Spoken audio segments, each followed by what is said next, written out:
Huh? Do you also see Navia and Clorinde over there?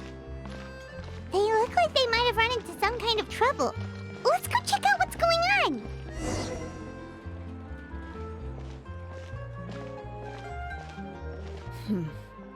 Still no dice? Not at all. And I've asked pretty much everyone in the court of Fontaine already. Lynette's ears drooped as soon as she heard that we'd have to be out and about for days on end. And Fremine, he hid himself under his helmet as soon as he realized there'd be people around that he didn't know. What about Chiori and Charlotte? I feel like both of them would be more than up to it. I've asked them already, but they're both pretty busy right now. I just gave the members of the Spina a few days off, too, so I don't want to bother them either.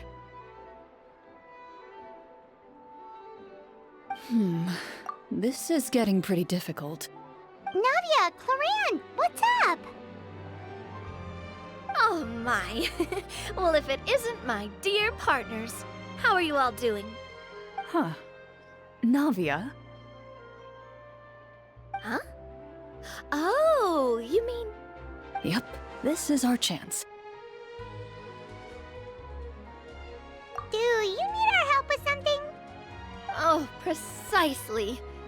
My dear partners, we've got a huge problem right now that only you can solve. Whoa, for real? Absolutely. We've already exhausted all our other options. Traveler, Paimon, would you join us and play miHoYo Hunter Judgment Day? miHoYo what now? It's a new game script by the Tabletop Troupe, a local roleplay adventure club. Ever heard of the Tabletop Troupe? They put out games that allow you to participate in a story and roleplay characters with your friends. Oh, I've loved their stuff ever since I was a kid. That sounds super interesting. Clorinde and I are both veteran members of the club. Recently, someone came up with a new script and was looking for people to help playtest it for them. And when they asked, of course I couldn't refuse. I mean, come on, a brand new script? Nobody has ever played it before. Generally speaking, scripts at that level of development have a lot of issues, but I think this one is pretty solid. The author obviously put a lot of work into the story, and the world building is also quite credible. Whoa. I know I was the one that handed you the script, but some of us haven't read it yet. No spoilers, please. Anyway, the script calls for a team of 4. Ah, yes. We're missing one final player right now. So, you're saying you'll help us out? I knew I could count on you, partner. Paimon and the Traveler are kind of a package deal. Is that okay? That's not a problem. I'll adjust the pace based on the actual number of players, and ensure that everyone has a good time. Well, Traveler, what do you think? Wanna play? Paimon will follow your lead. Well, that solves our problem. You have our thanks. Woohoo! I'll go grab the script manager from the club right away. The script manager? Didn't you just say that you gave Clorinde the script? The club introduced a completely new kind of gameplay for the script. In this iteration, the Game Master's version of the script is incomplete. The script manager provides the next part of the script only after players have completed the current list of objectives. On top of that, in order to increase player immersion, the club has created some of the story's sets and scenes in real life. We'll only know where we should go once the script manager reveals the starting location. Wow, you're right. Whoever wrote this script really did put in a lot of work. And it's got a real healthy amount of suspense, right? I mean, even the GM doesn't know how the story will end. I look forward to experiencing it with you all. Why don't you go meet up with the others first? They should all be waiting at Chiori Boutique. I'll come over with the script manager as soon as I find them. Sounds good. Remember to always watch where you're going, and don't rush. You say that like I'm 6 years old or something. Let me think. What kind of character should I play this time? I just hope you'll pick up some useful skills this time. Oh, and stop trying to persuade every animal you come across.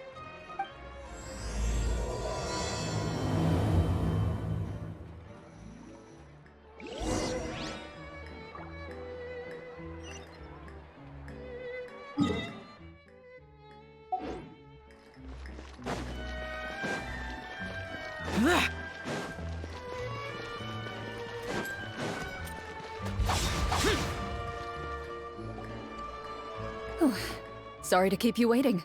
Ah, you're back! Huh? And you've got the Traveler and Paimon with you, too! What a pleasant surprise. I assume you'll be joining us for the game then? Linny, Farina! Paimon didn't know you were playing too. Are you also members of the tabletop troupe? I'm more of a casual member, if anything. I haven't taken part in many formal club activities. Lynette Fremine and I play something similar at the Hotel Bouffe Tété sometimes, but I'm usually the GM. Still, I'm sure it'll be fun being a player for the first time. I'm looking forward to it. Well, I'm not a member of the club at all. Clorinde simply woke me up first thing this morning, said there was a good script worth experiencing, and asked if I wanted in. If you're interested, I can give you a referral. That should give you a 40% discount on membership fees. I think I'll wait to see how this experience plays out first, especially when it comes to the quality of the script. If it's sufficiently fun, then I'll join. Do you participate in a lot of tabletop troupe activities, Clorinde? You could say that. She's actually one of the few senior game masters of the troupe. Ah, right. I knew about that even when she was still my subordinate. It's nothing. Really, just a small hobby of mine. Wow. Paimon's so used to seeing you be all upstanding and intimidating as the champion duelist. It's kind of hard to imagine you role-playing with a bunch of friends. Surely you jest. I would never intentionally make things difficult for my players.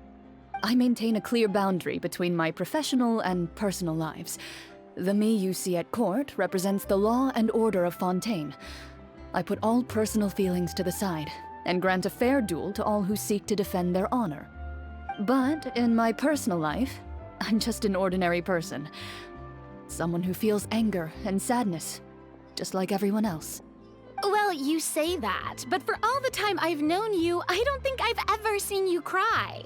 I've seen you get angry, sure, but now I'm wondering whether you were actually mad or if it just looked that way from the outside. I was probably in work mode during those times. Is that so? Well, in any case, I just feel like even in your personal life, you don't get emotional very often. So you want to see me cry? That might be a little difficult. A show of anger, though, that might be something I could accomplish. No, that's not what I meant.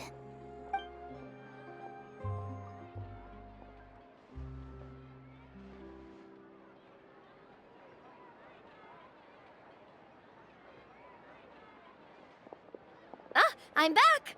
Here, allow me to introduce you to the script manager, Mr. Florian. Pleasure to meet you all. Hello? Wait, are you a champion duelist too, Mr. Florian? Oh, no. This is just the costume provided by the club. I occasionally play a few of the roles in my scripts. That sounds like a lot of work. It's nothing. It's the least we can do to give the players a more immersive experience. Anyway, allow me to give you a brief introduction of the script. This script was adapted from the real history of the miHoYo hunters. You all will play the role of hunters from a bygone era and resolve a series of events unfolding in the capital. Paimon's not super familiar with the history of the miHoYo hunters. Is that a problem? Oh, no problem at all. I can give you a brief rundown. So, basically, miHoYo hunters were people who dedicated themselves to hunting monsters and protecting the city by using a special swordsmanship technique passed down over generations. Their story can be traced back to the ancient Remurian dynasty, as well as the first hunter, Cassiodor. But I'll leave the finer details for you to seek out and discover later. And I'll provide additional commentary as the story progresses. In that case, brave hunters, are you ready to set out on an unknown adventure? Whoa, just one sentence and it's like we're in the story already! Aha, I see many a determined gaze before me. Very well, head over to this location and begin your heroic journey. So, as we follow the story, it leads us to specific scenes? Ooh, sounds pretty innovative. What does the message in the envelope say? It's the exact location of the scene, as well as the formal permission to use the venue. Huh, seems like they have everything prepared. Please check all your belongings, everyone, and make sure you haven't forgotten anything. Once you're ready, please follow me to the designated location. Sounds good. Hunter Squad, move out!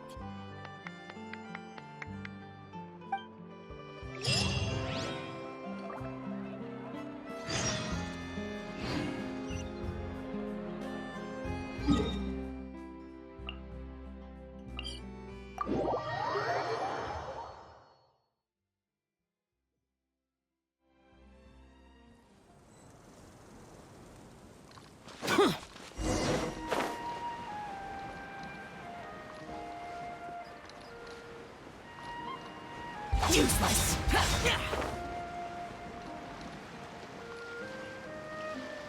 Here!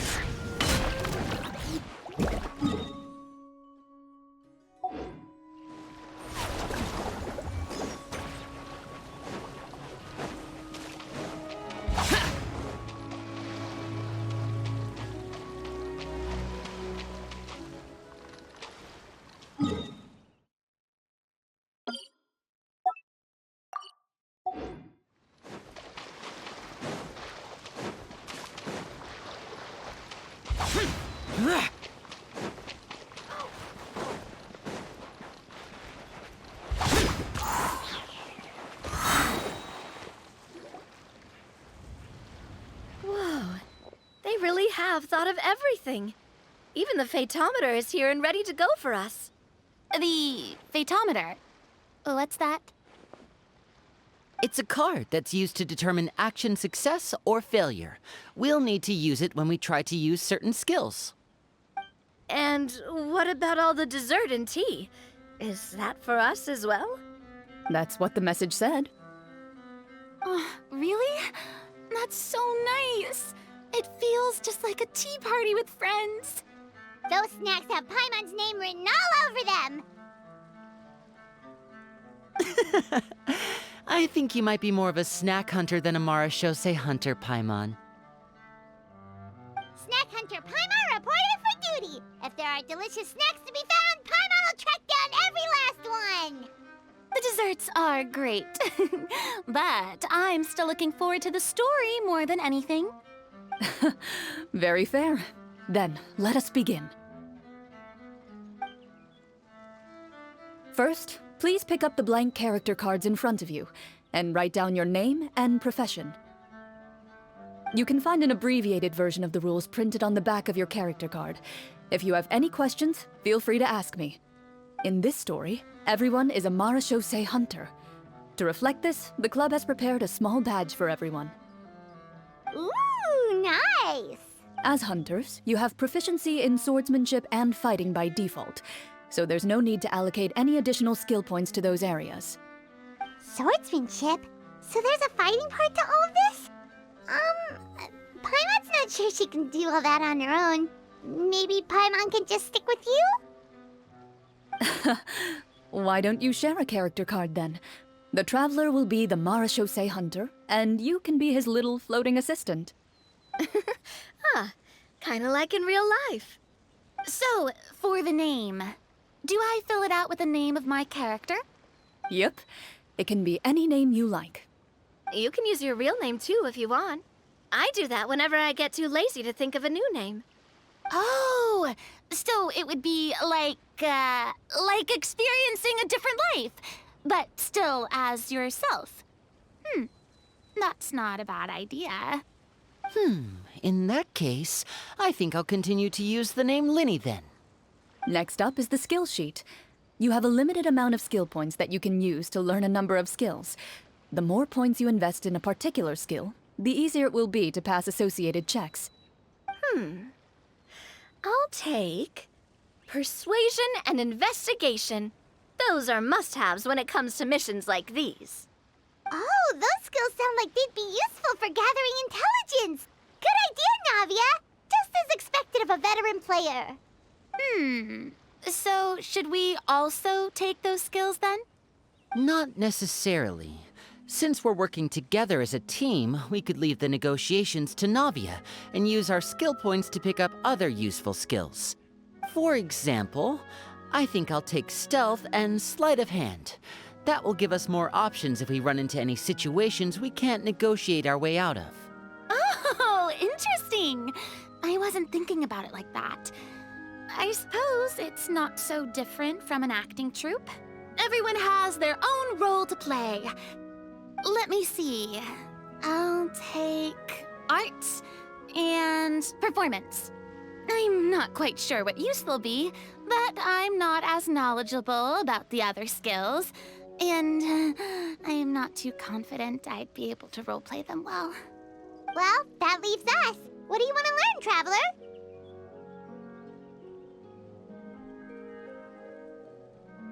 Oh, something that'll help you get a read on other people's thoughts. Sounds useful. Ooh, so you want to help people when they're injured. That's nice of you. So what do you think? Are you sure you want to learn these 2 skills? Sure, what do you want to learn? Ha! Gotta say, this suits you really well. Nothing boosts morale like good food. Ooh, so you want to help people when they're injured. That's nice of you. So what do you think? Are you sure you want to learn these 2 skills? Let's see. Oh, looks like you each have enough points to choose one final skill. You've all picked such classic skills. It's fine to go a little bit out of the box, you know. Why do I get the feeling she's getting ready to cause trouble?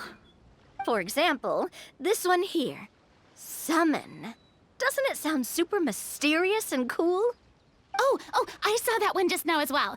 The description says, this skill can be used under certain circumstances to summon characters or creatures that fit the script's world-building rules. The script's world-building rules, huh? But how are we supposed to know what a Marashose hunter can summon? Oh, that's not for us to worry about, my friend. Just learn the skills that interest you, and the GM will take care of the rest. All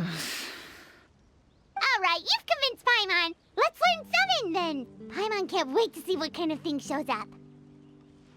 Well, now that everyone's more or less finished creating their characters, we can begin. Since 2 of our players are doing this for the first time, though, let me ask. Would you like to play on easy mode or authentic mode? What's the difference between the 2? Well, in role-playing games, the story sometimes changes based on the decisions of the players and the results of the Fatometer. For example, if you fail a check, that means you cannot use the target skill in that scenario. A critical failure may even result in further negative consequences. If you choose to play in authentic mode, every time you elect to use a skill, you'll need to use the Fatometer to see whether you succeed or fail, and face any consequences that may follow. If you choose easy mode instead, every check will be successful by default, and you won't have to worry about luck playing a factor.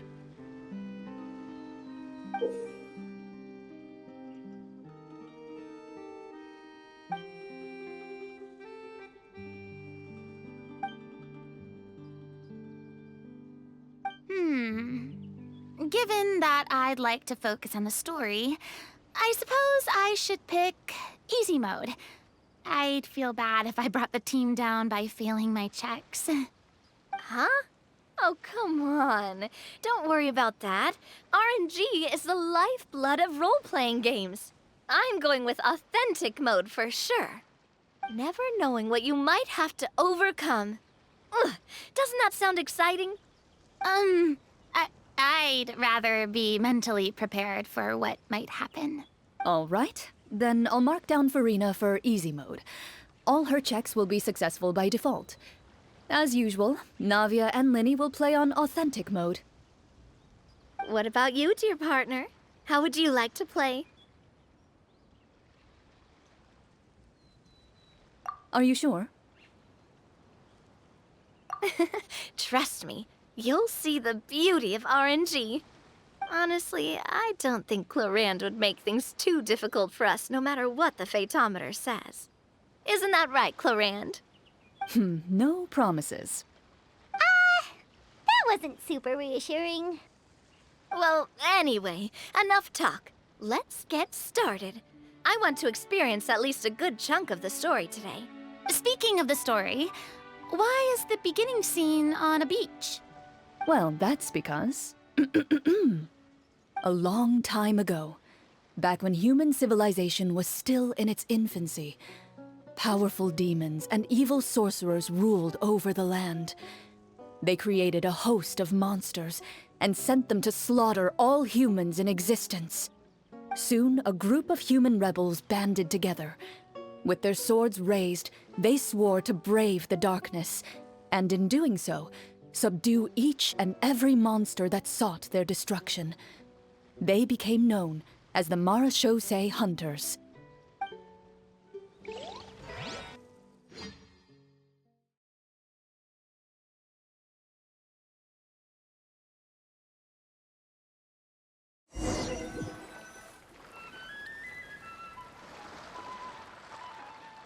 Sometime later, as a member of the miHoYo Hunters, you receive a commission.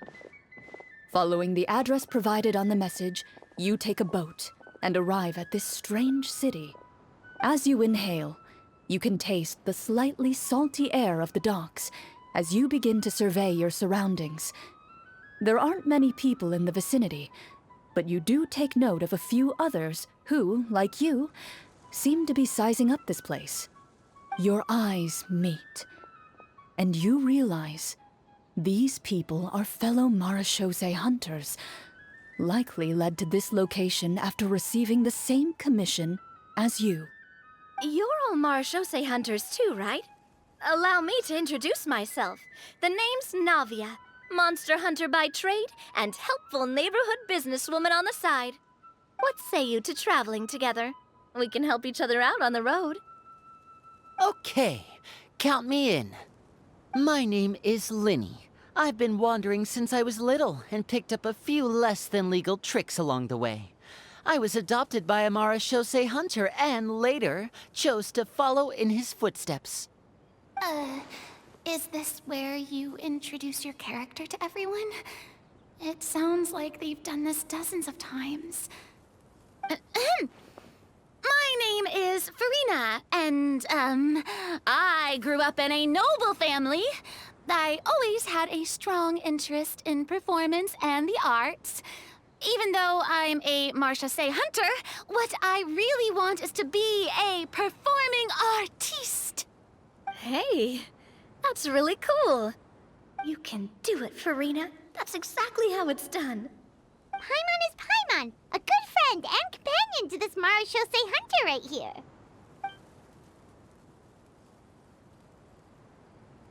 I've been studying the culinary arts since I was a child. I hope my delicious food can help boost people's spirits. That's wonderful. I'll be looking forward to your cooking during our adventures together. Well, if we're all here for the same commission, why don't we take some time to confirm what we need to do? You open your envelopes at the same time. The message reads, "To the honorable and trustworthy miHoYo hunters, our kingdom is currently facing a grave crisis. The lands outside the capital have been overtaken by monsters, and our people are being led astray by forces of wickedness. We beseech you, please help us resolve this crisis and return peace and stability to our home." Huh. The layout of this city looks super familiar. It kinda reminds Paimon of Mondstadt! The scriptwriter must have used a real-world city as a reference when coming up with the map. As experienced hunters, the layout of the city reminds you of places once traveled. You recall the sight of tree-lined streets and the gentle tranquility of days gone by. Yet, as you regard the city in front of you, it appears to be little more than an empty shell. Its hollow gates are open to you, beckoning you to come forth and bring salvation back to the town. I carefully read every line of the letter and turn my attention to the signatures at the bottom. Who issued this commission to us? You see a long string of unfamiliar names.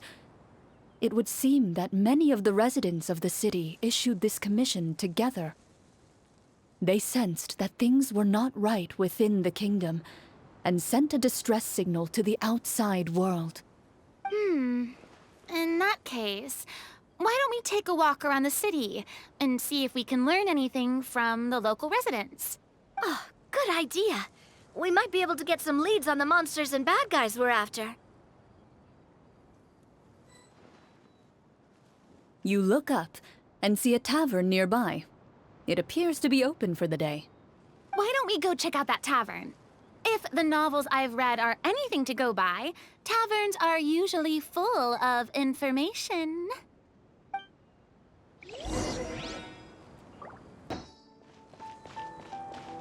As you approach the tavern, you find a plainly dressed woman standing nearby. She appears to be rather troubled about something.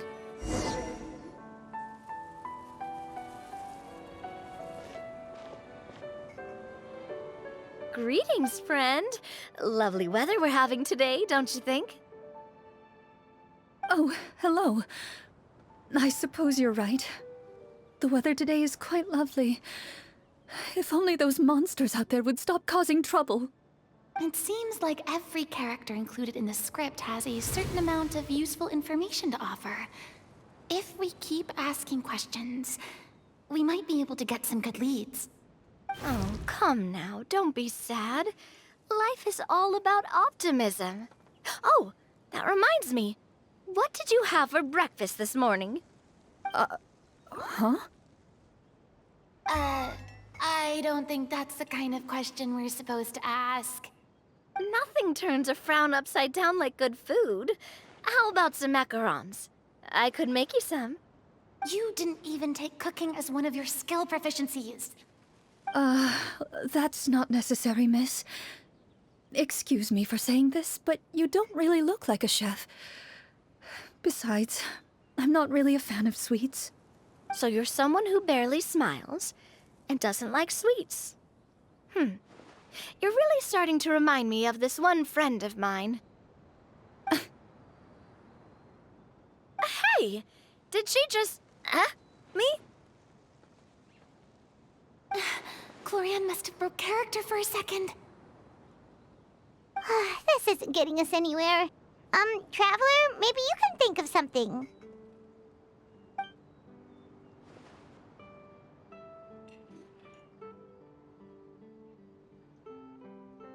Are you sure? In that case, please refer to the fatometer.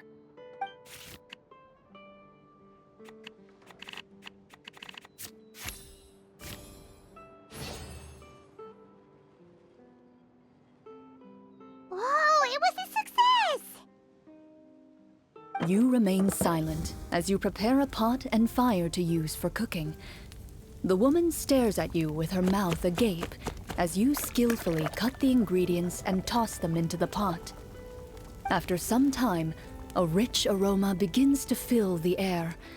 Even a passing cat can't help but stop in its tracks and look up in anticipation. Please have some food. Who knows, maybe you'll feel better after eating something delicious. Whoa, that's amazing. Wait, so as long as you pass the check, you can pretty much do anything? And it won't be seen as absurd? Oh, thank you. You were right. This food really did make me feel better. So, what had you so worried earlier? Could you tell us a bit more about it? Okay, let me fill you in.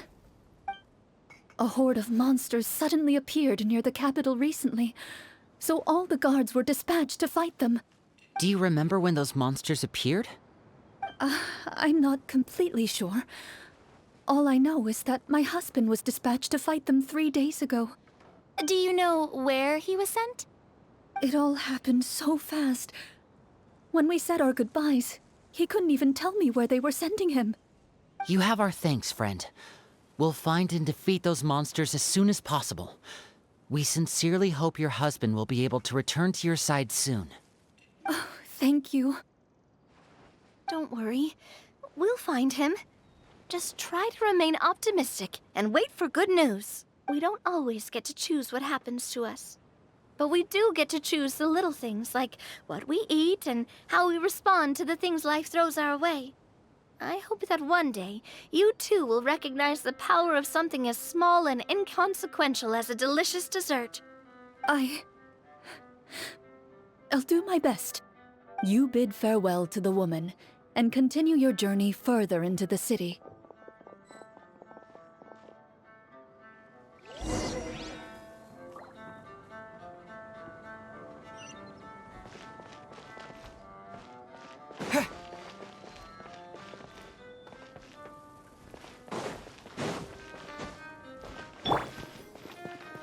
As you venture further into the city, the streets appear largely empty. An elderly woman walks past. You see her shake her head as she puts away her wrinkled wallet. A nearby merchant folds his arms and gives you a disdainful look.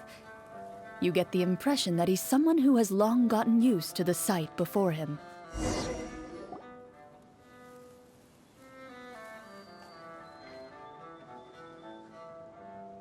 Although he doesn't seem very friendly, merchants are usually a good source of information, right? Pardon me, sir. I'd like to ask a question if I may. That depends. How much are you willing to pay? How about this much? What do you take me for? Some lowly beggar? You can't even buy half an onion with that amount. Surely an onion can't be that expensive, right? What do you know? War's nearly upon us. Everything costs several times what it did before. If you're not gonna buy anything, then scram. Whoa, what a nasty guy. Maybe we shouldn't even bother talking to him. But he still might have information we need. Traveler, can you think of something?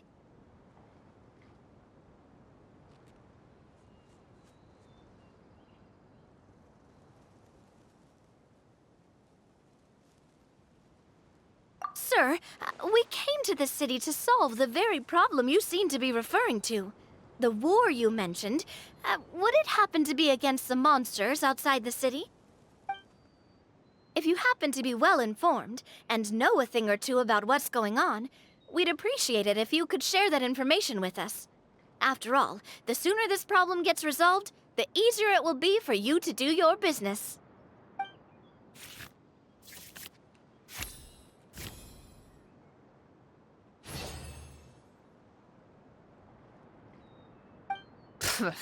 Well, things are basically as you said, young lady. Those monsters are camped outside the city, and they've been destroying all our trade routes. We have limited reserves within the city, so if this continues, we're all gonna be in big trouble. Wait, you're saying no one has put a plan in place to distribute supplies or maintain order? We could all starve, and those nobles in the palace wouldn't even break a sweat. Who knows? Maybe they've been in cahoots with the monsters all along. That is concerning. All right. That's all the information you need, right? Off with you now. I've still got business to do. You know, if you smiled a little more, you'd definitely get more business. And I bet that would make your life just a little bit sweeter. I'm not saying it's guaranteed to work. It's just a tip.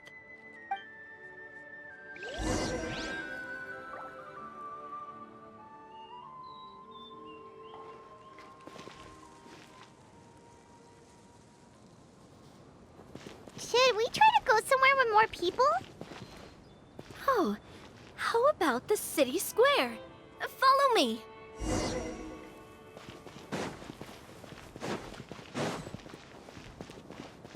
Before you lies the city's central square. You see a man with a slightly anxious look on his face, pacing back and forth, his head hanging low. He doesn't seem to notice your approach. Still immersed in his own thoughts, he shakes his head and lets out a long sigh.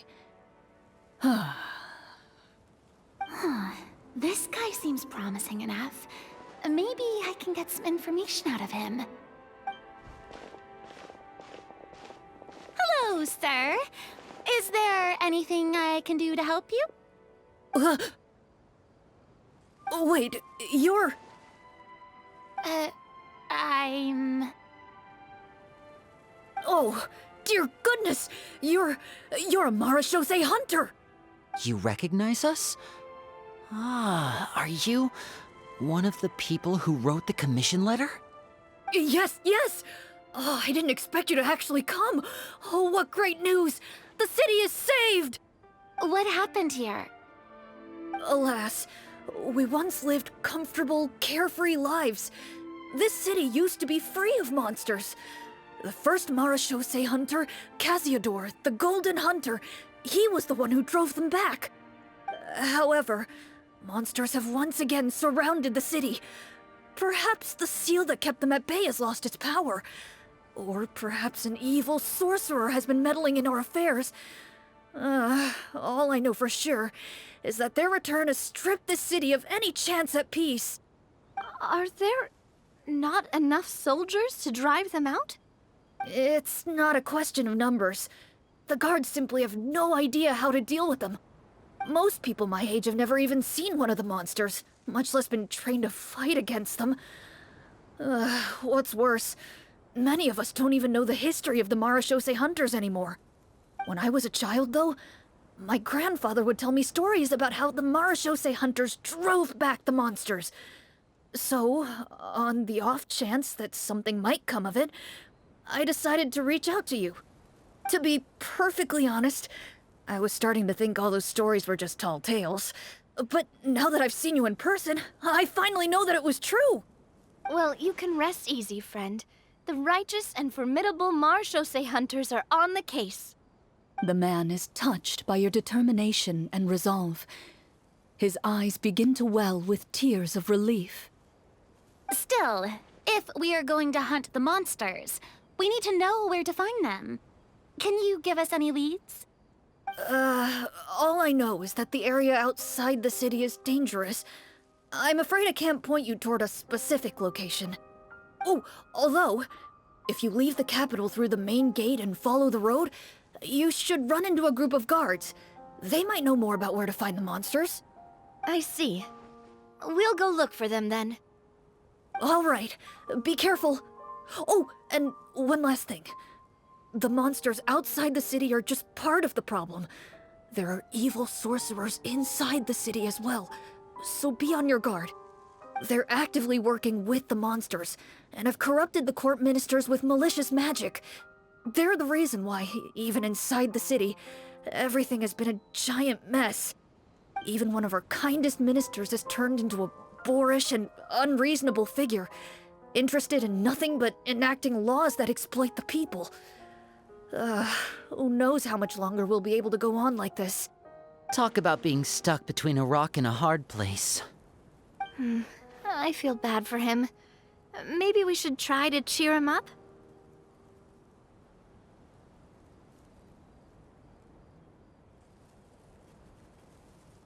Huh? Like, now? Is this really the right time? I appreciate your kindness, but for now, it's more important to focus on the crisis at hand. Brave hunters, I leave the future of this kingdom to you.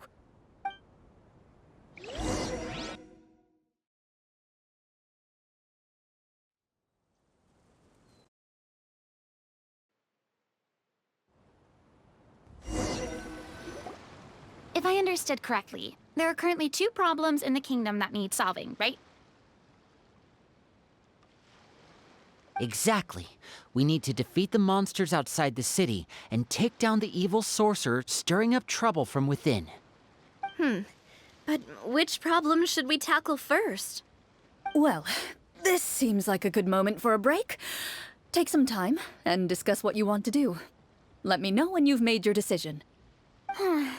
I really didn't expect the people in the city to keep us at arm's length like that. I totally thought the hunters would be treated like heroes. Well, Clorinde said the script took cues from the real history of Fontaine, right? Maybe the real-life Marashose hunters were also treated like that. I wouldn't say it's a perfect representation of history, but there are definitely some similarities. Would you like to hear more about it? Sure. As long as it doesn't spoil anything in the script. You've brought up bits and pieces of the hunter's history before, but it was all in passing. Paimon wants to know too! The hunters were super powerful, right? Were they all from a special line of supernatural beings or something? Kind of like the yokai in Inazuma? No. All Marashose hunters were ordinary mortal fighters. The only thing that set them apart were the special sword techniques passed down over the centuries. Huh? So you mean anyone could become a Marashose hunter? In theory, yes. All you would need to do is survive the rigorous training and master the swordsmanship techniques required to fight the monsters. Still, most people dropped out at the early stages, and others called it quits the minute they saw a monster in person. To become a hunter, you must be strong in both body and mind. What kind of monsters did the hunters fight exactly? Oh, and the evil sorcerer the script mentions. Did they exist in real life too? The land of Fontaine once played host to an ancient dynasty known as Remuria. After that dynasty fell, monsters began to appear, intent on obstructing humans from establishing a new social order. One of the ancient sorcerers of Remuria used his power to assemble a formidable army of golems. He sought to use that force to establish himself as king. Now wait a second. Don't tell me that guy was the inspiration for the evil sorcerer in the script. We still haven't found any in-game information on him yet. So, why don't you talk about someone else for now? Well, I wasn't planning on going into anything you might be able to find out in the game. But if you want me to talk about something else, then... How about Casiodor, the Golden Hunter? Or Egeria, the ex-Hydro Archon? Wait, but those people are all from a super long time ago. Where did you learn all this, Clorinde? From my master. Huh. By master, you mean Miss Petronia? Someone you know?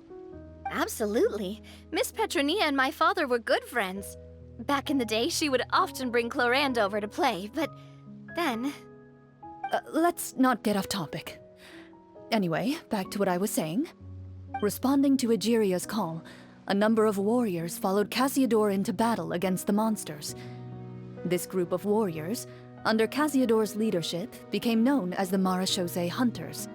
Yet, as Fontaine entered an era of peace, their work gradually became obsolete. The Marashose Phantom, originally an association made up of hunters, eventually came to be predominantly comprised of Melusines. Ah, I see. That explains why most of the people in the script have forgotten the hunters or think of them as nothing more than a legend. Is that really a bad thing, though? It can get tough always being the one shouldering everyone's expectations. Depends on who you ask, I suppose. If the name of the organization no longer commands respect, investigative work is bound to suffer. Speaking of investigations, which problem should we tackle first? Monsters or evil sorcerer? I vote monsters. That's the main duty of the hunters, right? We can come back to the sorcerer later. Well said, Miss Farina. Plus, if the sorcerers really are the masterminds behind this whole thing, defeating the monsters could give us some clues on their intentions as well. What about you, partner? What do you think?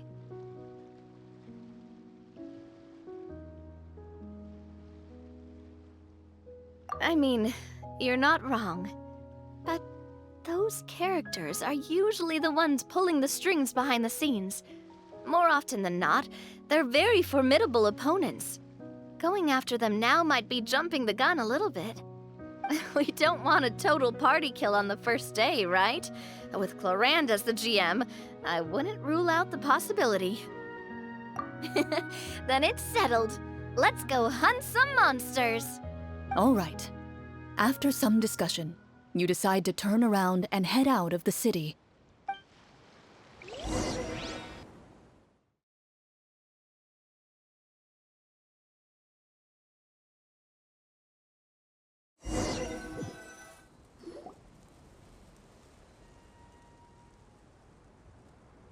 Let's take a look around, like that guy said.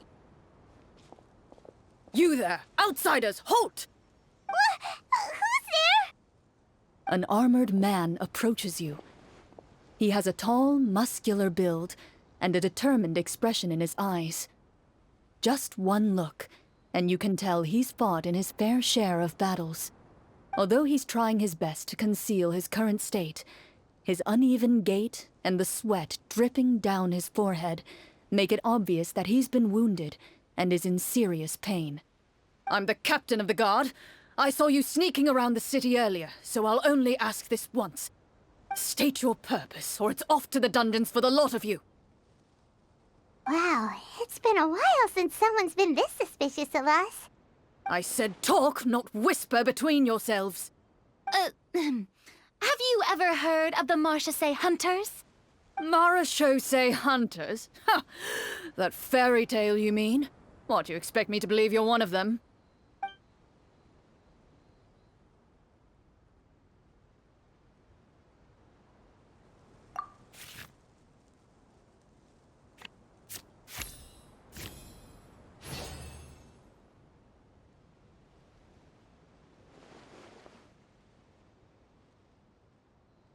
Using your knowledge of medicine, you're able to deduce that the injury on his calf was a monster's doing, and the wound has already begun to fester. As you check him over, he looks at you with suspicion and retracts his injured leg further back. I'm a doctor by trade. Please, let me redress your wound. You don't have to suffer like this. The man appears somewhat disgruntled at having been exposed, but soon relents and raises his leg for you to take a better look. He allows you to apply a poultice of specialized medicine to the wound, and it appears to bring him much relief. The tension in his brow eases. "All right. Guess you lot might actually be real Marachose hunters after all. In any case, you've successfully treated my wound. So, what do you want to know?" Do you know where we can find the monsters, or the other guards who are fighting them?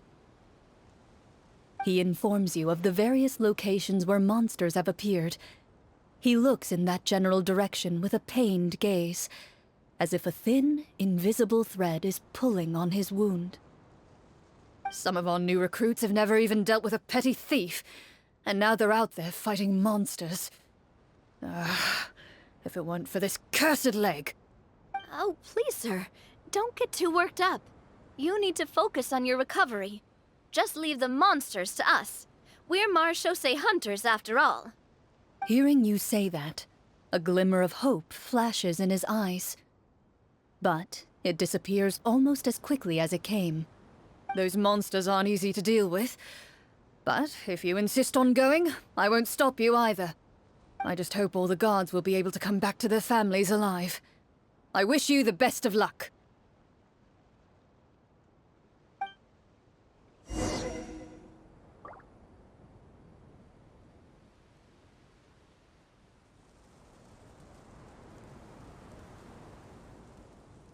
Based on what the captain said, the monsters should be right up ahead. Let's go. Hopefully we're not too late. As you approach the battlefield, you see numerous people lying by the side of the road. They appear to be dressed like guards. Their faces are filled with desperation and terror. Some are screaming and cursing in vain, as if still trying to banish the monstrosities they saw from their minds.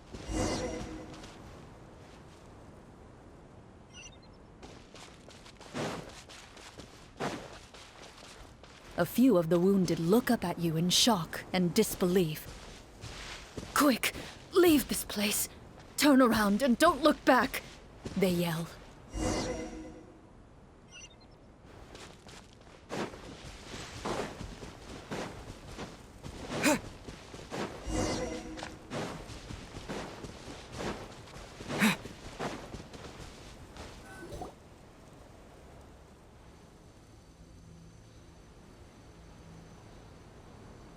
This is the place he mentioned, right?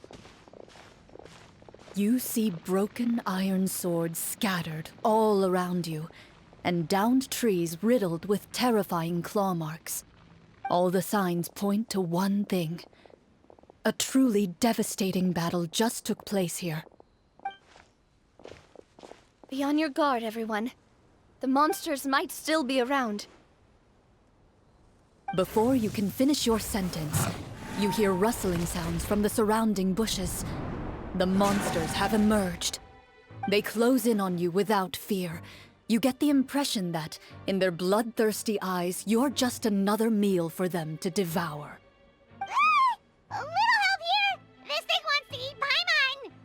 Your battle round begins now.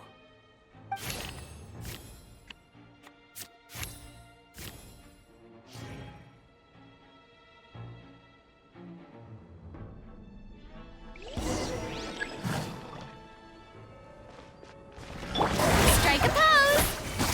Coming at ya! Ha! A proper send-off from the Spina with love. A round of applause! The next battle round begins now.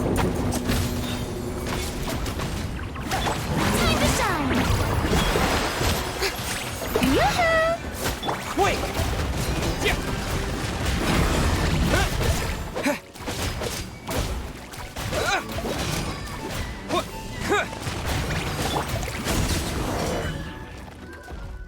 The monsters let out a terrifying roar of anger and resentment before dissipating into thin air.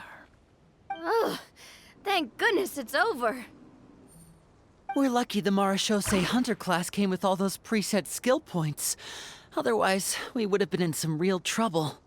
I never knew the phytometer even determines the amount of damage you inflict. If you get unlucky, isn't it just game over right then and there? That's part of the fun. The uncertainty of fate is what gives these games their appeal. Just as you begin to celebrate your victory, a suspicious lump on the ground catches your attention. A suspicious lump? Wait, could it be the thing that appears after every battle? I walk up to it, crouch down, and begin to carefully examine it. I've still got my right glove on, so it should be fine for me to touch it, right? As you investigate the mound, you discover that the exposed portion appears to be made of wood. It was previously obscured by the large form of the monsters. With the monsters gone, the small protrusion now awaits your discovery, poking out of the ground like a shy flower bud. Whoa, it's a treasure chest!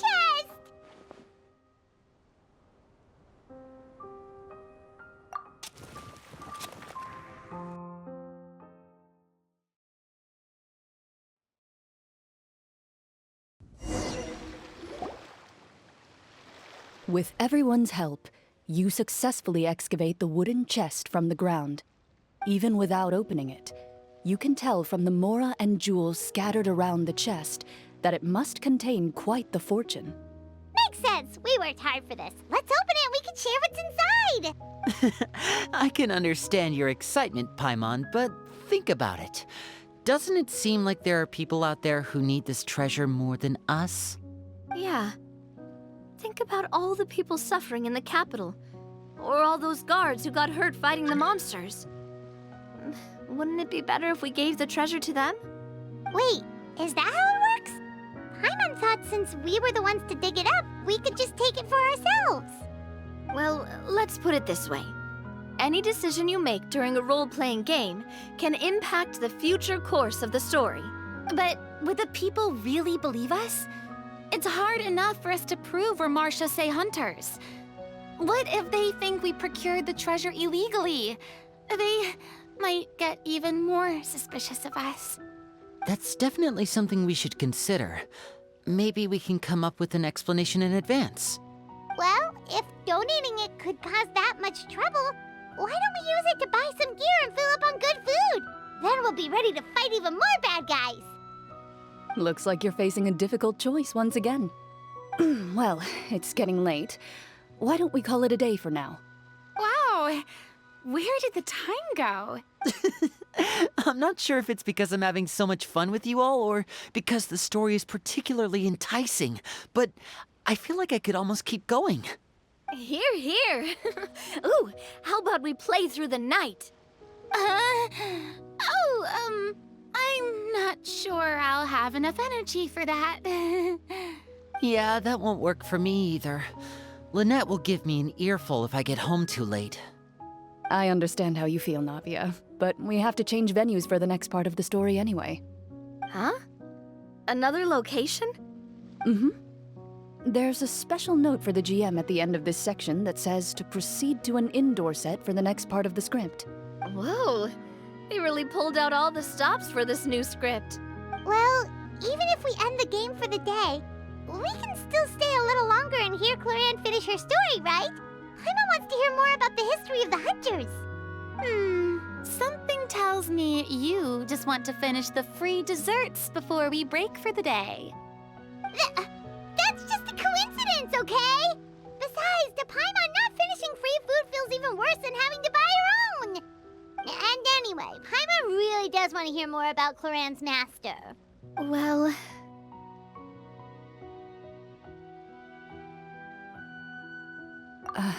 It's nothing. I appreciate the concern, but it's all in the past. It won't do any harm to share these things now.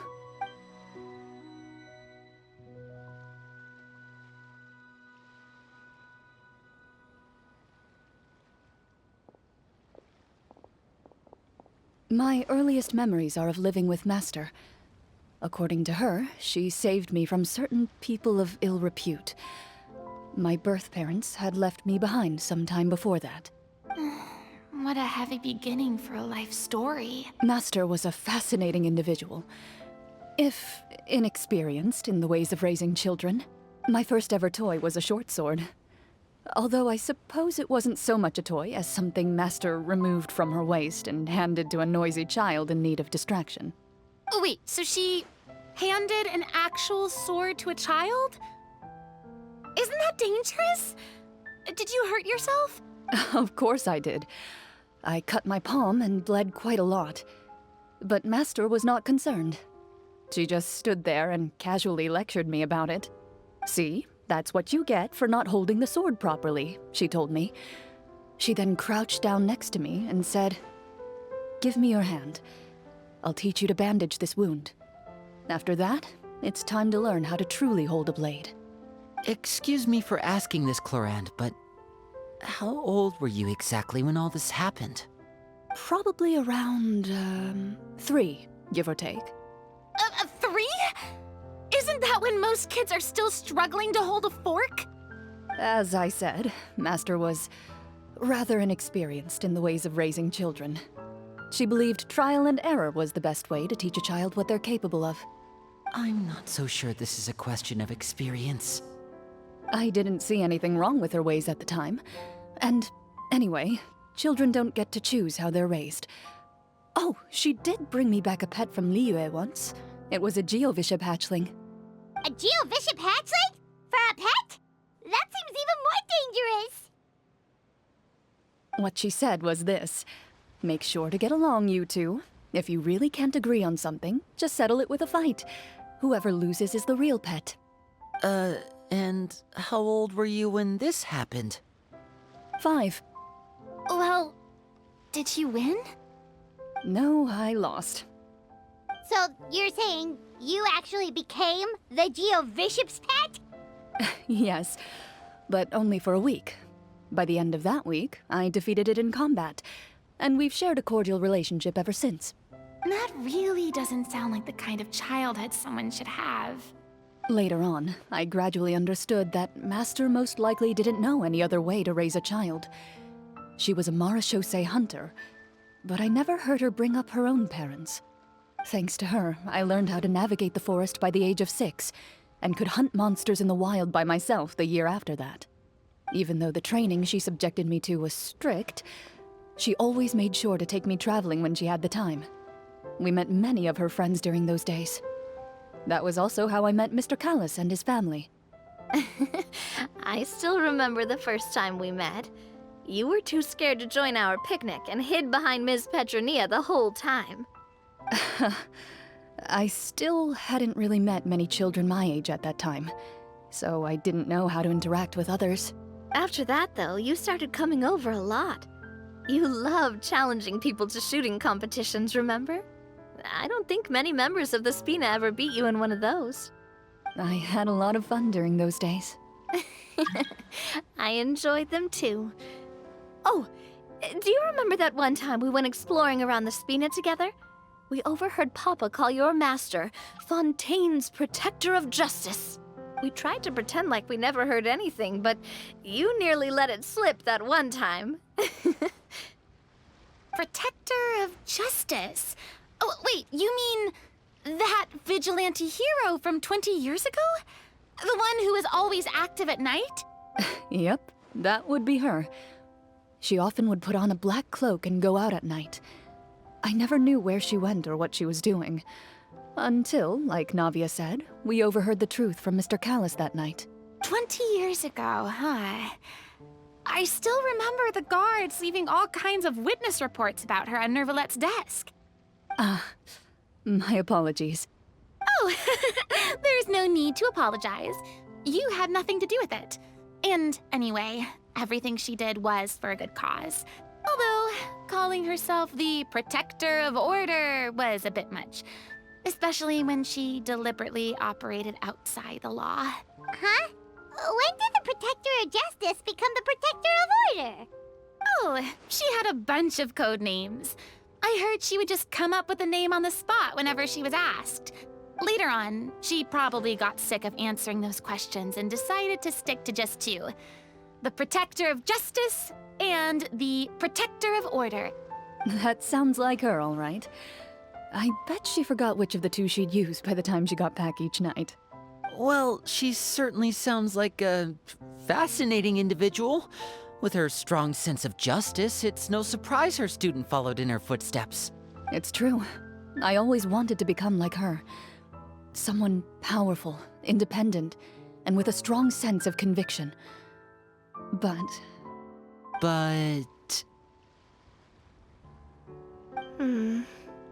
She suddenly disappeared the night I turned 10 years old. Disappeared? What happened?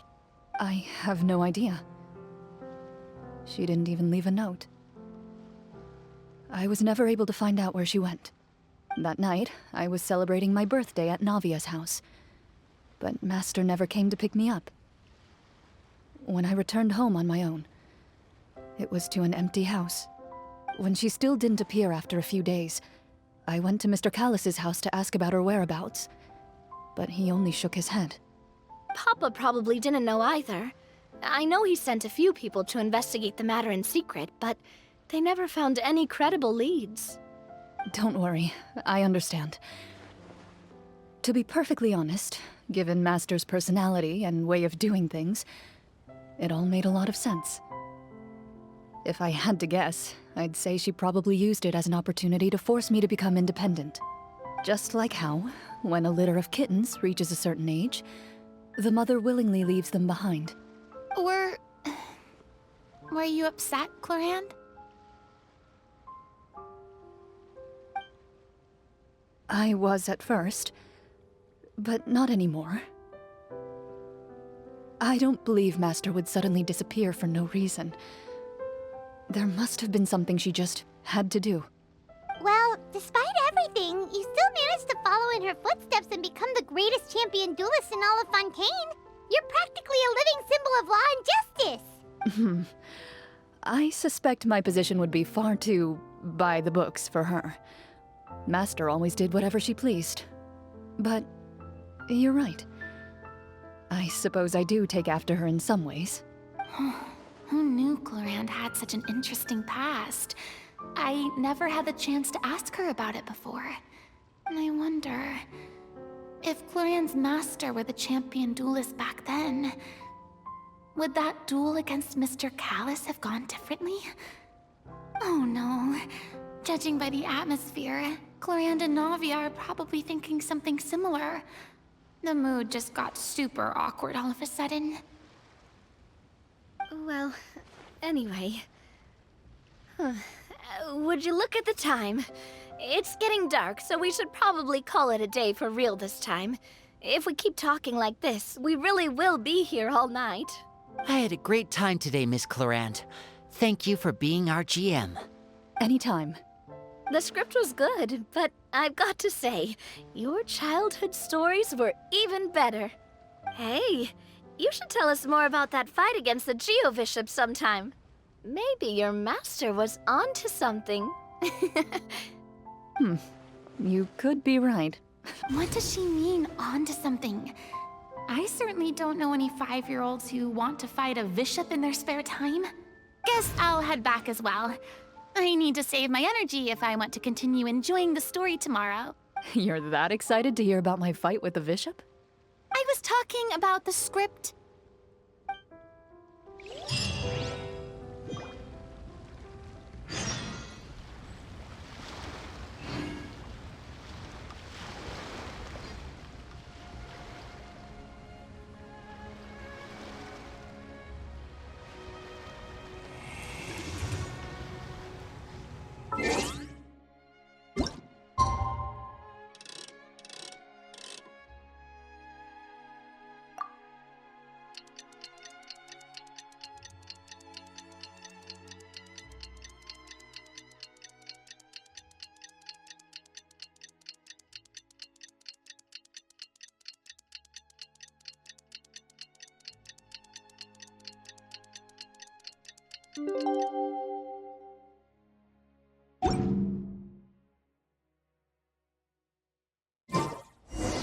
Let's go meet up with the group! Paimon's really looking forward to today's story.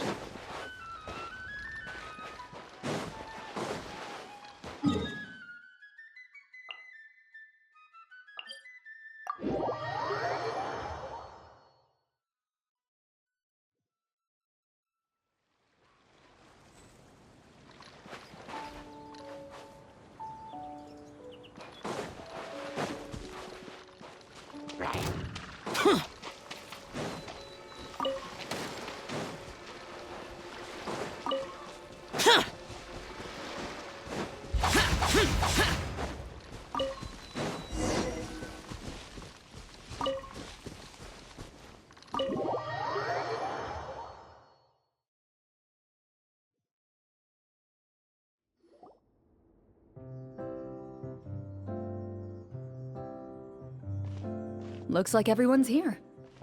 Now, before we begin, why don't we finish where we left off yesterday? There was an important decision to be made, yes? I'll pour everyone a cup of tea. Is that really the most important part, though, Clorinde? Paimon's more concerned about our current surroundings. Heavy walls, cold railings, dim lights. This is obviously supposed to be a prison. I admire the work put into the set. Still, it's obvious the scriptwriter has never paid a visit to the fortress of Meripede. So this set is going to be a part of the script? Unfortunately, that is something I can neither confirm nor deny. Anyone think Clorinde's smile is starting to look kinda scary? Well, whatever happens, we'll just have to push on. But first, we should really figure out what to do with this treasure. If we're worried about arousing suspicion because of our identity, why don't we give ourselves a different name, just like Clorinde's master did? Yeah, it might be better to keep a low profile. As long as we're helping people, it doesn't matter who we are or what we're called. Staring at me won't get you anywhere. Or did you want some more tea? Oh, Paimon's good. Thanks. Why aren't you saying anything, Navia? Wait, what's that next to you? Oh, this is the short sword Clorinde mentioned last night. I found it. Huh. I'm surprised you managed to track it down after all this time. Well, I made sure to take good care of it, considering the circumstances in which you gave it to me. Of course I had to keep it safe. Anyway, where were we? Oh, right. I was just thinking about all the potential ways for us to break out of prison.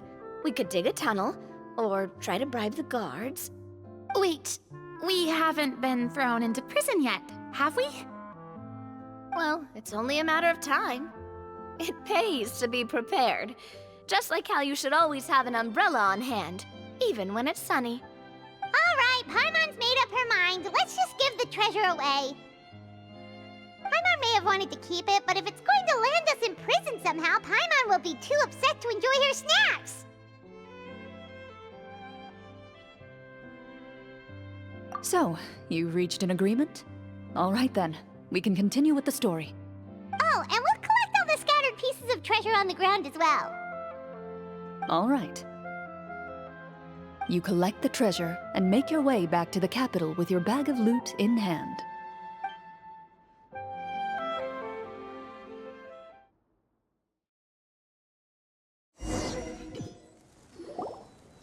The city is still shrouded in a gloomy, oppressive atmosphere, but your spirits are surprisingly high.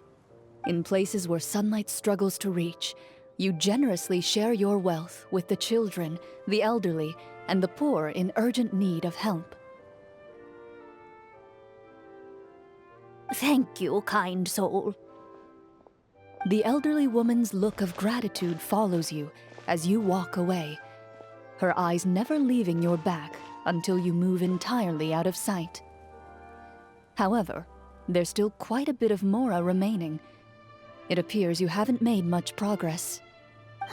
She's probably trying to tell us to speed this up. We need to hurry up so we can address the sorcerer problem. Should we go find that man again at the square? He seemed like a pretty responsible guy.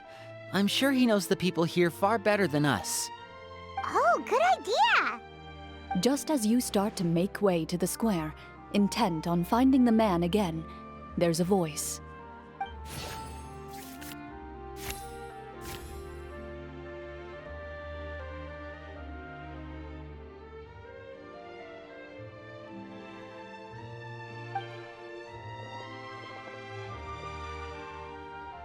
Please wait, distinguished guests. Several strange guards suddenly call out to you. They run forward to meet you and proceed to politely pay their respects. Greetings, gentlemen. Are we being invited for afternoon tea? Surely you jest, my lady. That would not be our place. It is His Excellency the King who requests to meet with you. Please come with us.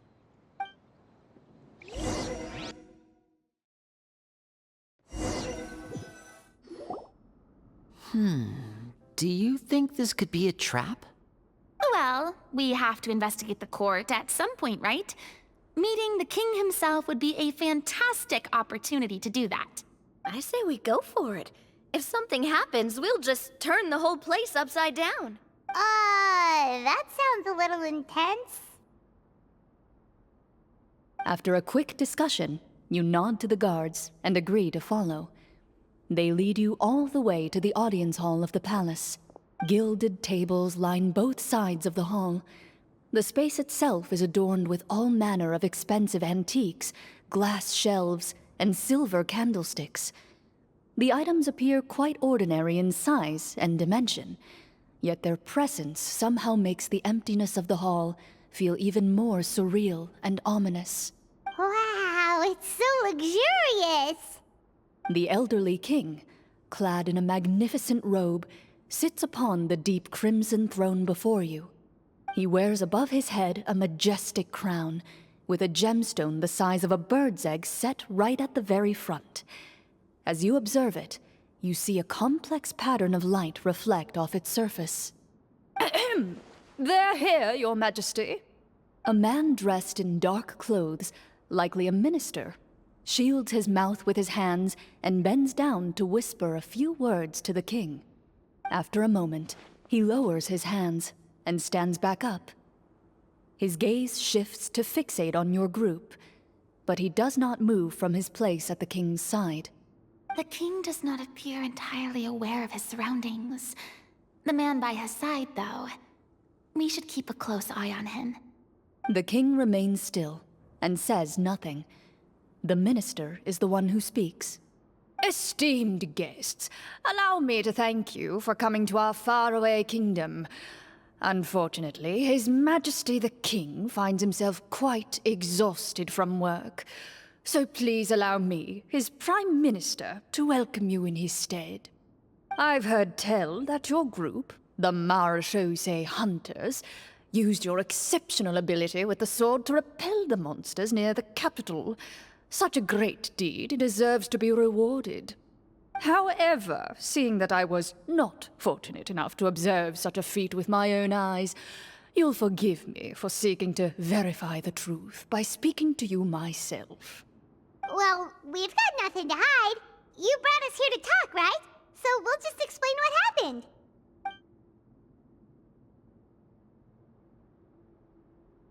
The golem's blades were so powerful, they could cut down trees in a single swipe. It took a lot of effort to defeat them, even for trained swordsmen like us. Well, that was enough details, right? Believe us now? Your account does indeed match those of the survivors. Since you were the ones who defeated the monsters, that must mean you are also in possession of the treasure they stole? Well, we did take the treasure, but... How did he know about the treasure? Then I must ask that you return it at once. It belongs to the kingdom.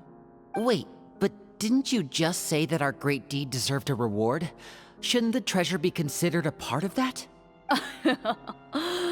Yes, that was indeed what I said. But you seem to have forgotten a very important distinction. Only that which is freely given by the king can be considered a reward.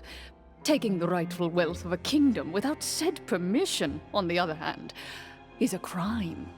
But that's completely unreasonable. Yeah, that makes no sense! If it weren't for us, the treasure would still be buried underground somewhere! Maybe so, yet the fact remains. You tried to dispose of the treasure without reporting it to the court and without receiving permission, yes? What, no answer?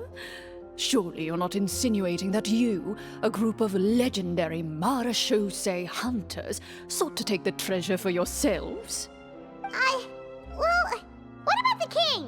Is he just gonna let this guy talk for him the whole time? Clad in his magnificent robe, the king remains seated, with his hands resting on either side of the throne. His posture is rigid and unmoving. He stares forward with an empty look in his eyes, completely unmoved by the events before him. From the look of things, could the Prime Minister be the evil sorcerer? Or could both the king and the Prime Minister have fallen under the evil sorcerer's control? I would like to observe the number of guards stationed in the hall. The guards in the palace appear fully armed, their expressions solemn. Sensing the tense atmosphere in the room, they stand at the ready, each with a hand placed upon the hilt of their sword, as if prepared to draw their weapons and surround you at a moment's notice. Well, there goes my plan to turn the whole place upside down, I guess.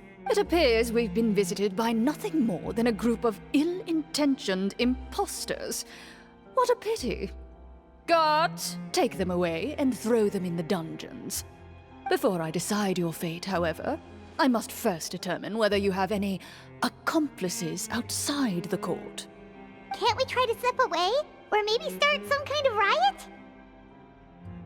But if we try to fight the guards right now... Don't worry.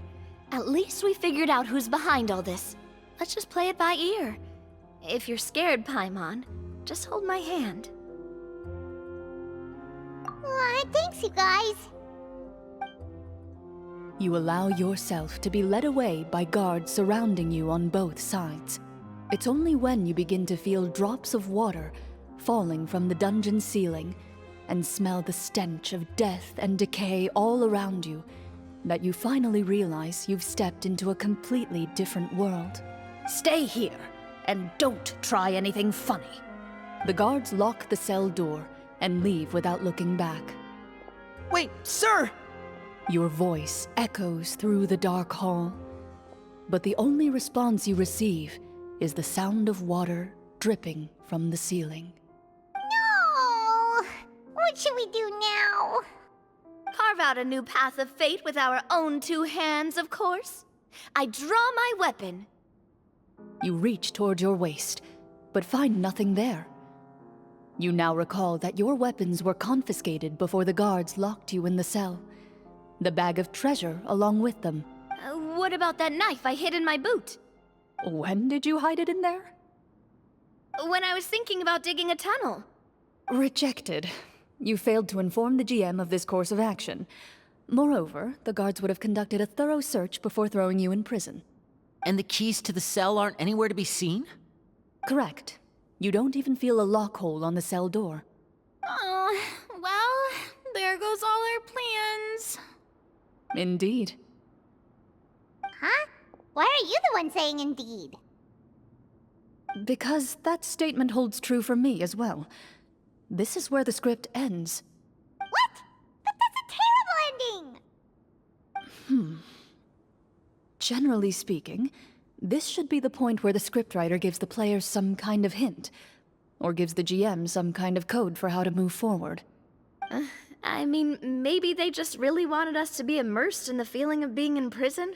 Like, they'll only show us the way out once we've grown truly and utterly desperate? That is a possibility. If only there were desserts and tea in real prison. Oh, wait, guess it's kind of how the Fortress of Meripede works if you're lucky. Oh, before I forget, Navia, the short sword you had with you earlier. I took a closer look, and the craftsmanship doesn't appear to resemble anything from this era.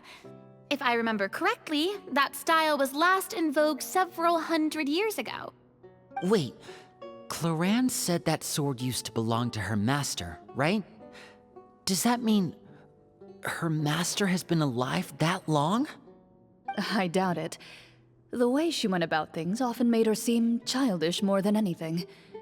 I'd say the sword was most likely an heirloom passed down over time. Hang on.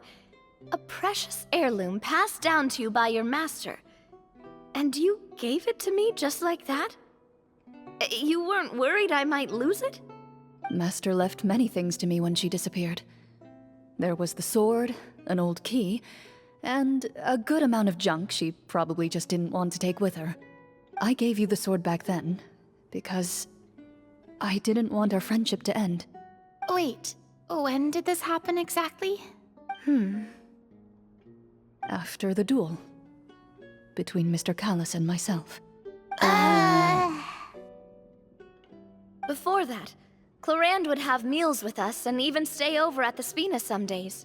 She was on great terms with Papa as well. After the duel, though, there was a period of time where we simply didn't know how to face each other. She entrusted this sword to me, and never came back.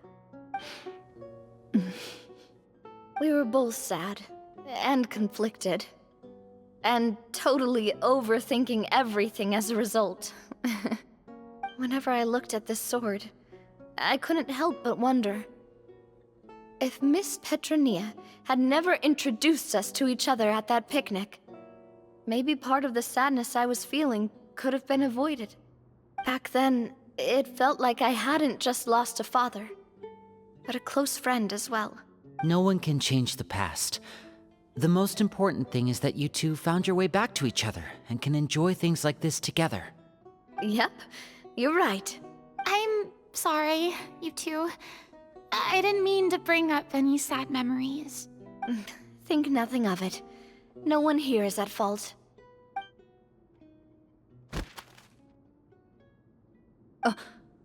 Huh?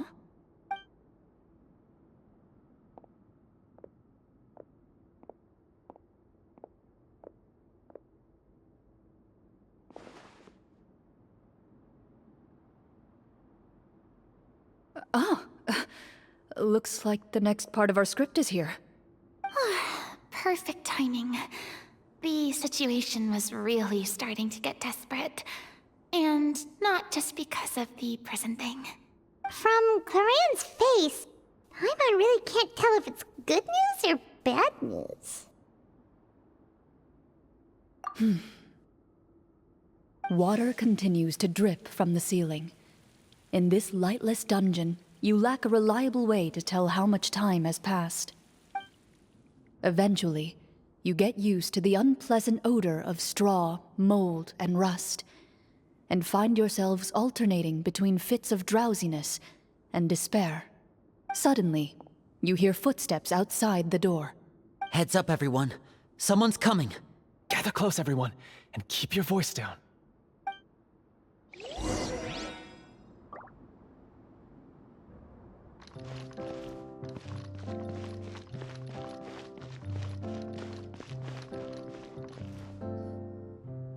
you? I work as a guard in these dungeons, but my true identity is the same as your own. I'm also a Marashose hunter. Huh? Shh. I've already sent away the other guards, but if we make too much noise... I understand, but how can we be sure we can trust you? The king has issued a formal decree. In light of the irrefutable proof of your crime, you're to be executed before tomorrow's sunrise. If you want to escape, it has to be now. Executed? We barely did anything! Monsters appearing at the same location as the treasure. Could this entire thing have been a trap? There will be time for speculation once we're out of here. As for my identity, I have no way to prove that to you just yet.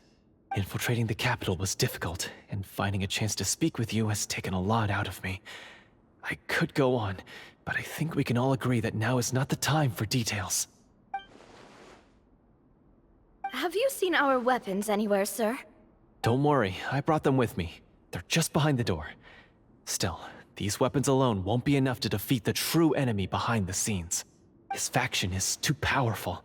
The guards are all under his control, and he's even stationed a number of golems in various rooms throughout the palace. To defeat him, you must find a secret vault. It is said that within that vault, the Marashose hunters of the past left behind a treasure with the power to defeat the sorcerer. You're not coming with us?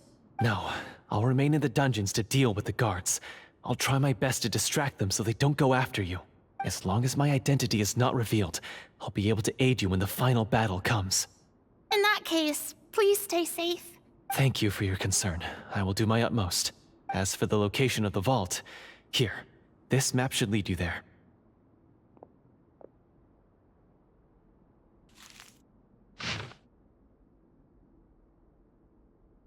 Got it.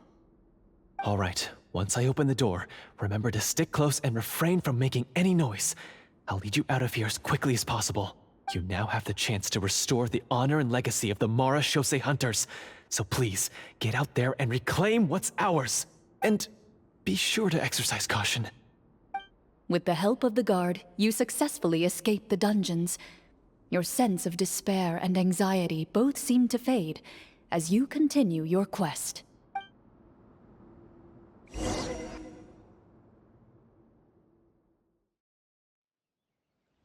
Wait, we didn't get to use our skills at all while we were in prison. Who knows when we're gonna get the chance to use that cool summon spell? That is a pity, but we can only continue to move forward.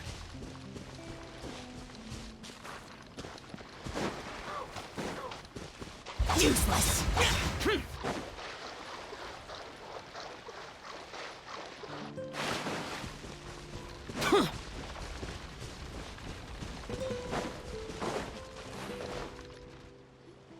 This should be the place marked on the map. This bit of rock certainly looks suspicious. Well, I'd say an investigation's in order then.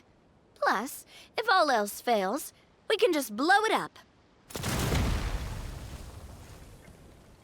Wow, you really meant that!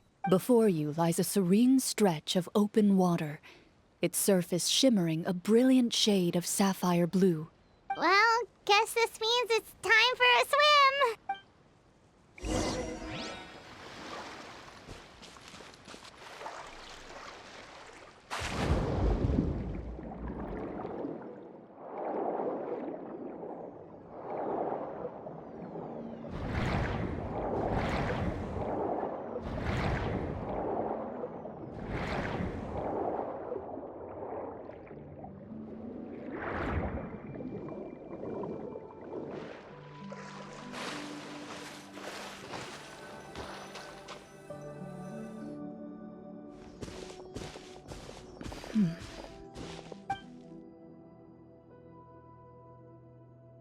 What's the matter? It's nothing.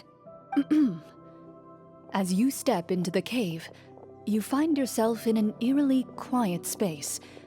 Before you lies a narrow passageway that appears to trail off endlessly into the distance.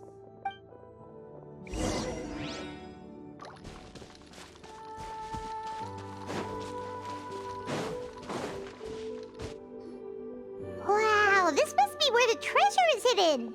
But this door is blocking our way in. It almost looks like it's been here for quite some time. I've got to hand it to the tabletop troupe. They really went all out with the props. Huh. What have we got down here? A kind of mechanism connected to the door? It looks like we might have to arrange it into a certain pattern. A pattern on a stone door. That's something Master mentioned before. Is something wrong, Clorinde? After a long, difficult journey, you finally arrive at the location indicated by your map. It appears to be an ancient site of some sort, where treasure likely awaits. Your surroundings are exceedingly quiet and serene, as if the secret that slumbers here has never once been disturbed. If you listen closely, you can almost convince yourself you can hear the sound of its calm, gentle breathing. That description makes Paimon feel kinda bad for disturbing this place. We're doing this for the sake of the people, to free them from the evil sorcerer. I say it's time for this treasure to once again see the light of day. Linny's right. We need to keep going. The future of the kingdom depends on it. The next part of the story requires us to solve the puzzle, right? Let's start exploring the area. Yes, that should be fine. Something feels off about all this. Guess I'll just have to improvise.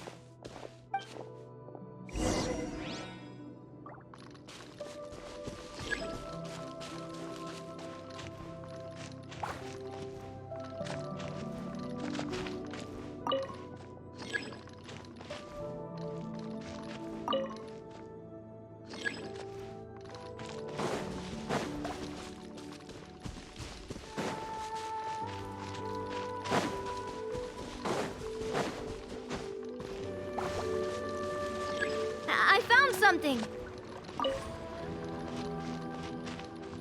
Found something here, too.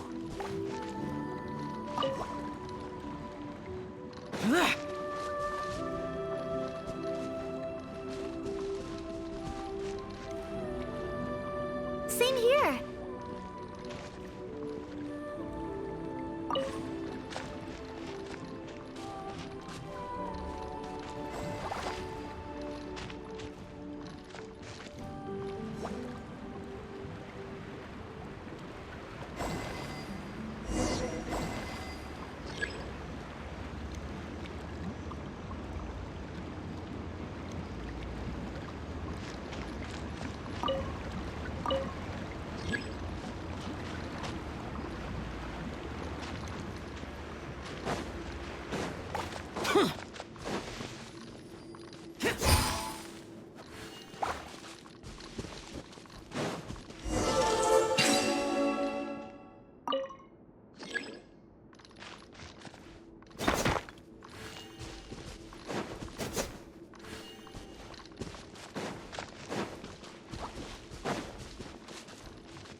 Something just appeared.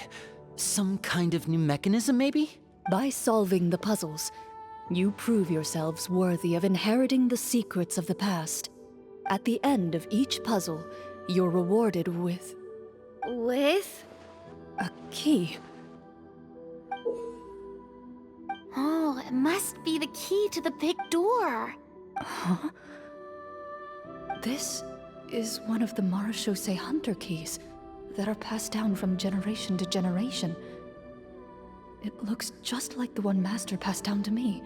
It is said that 4 keys in total are required to form the final, complete key.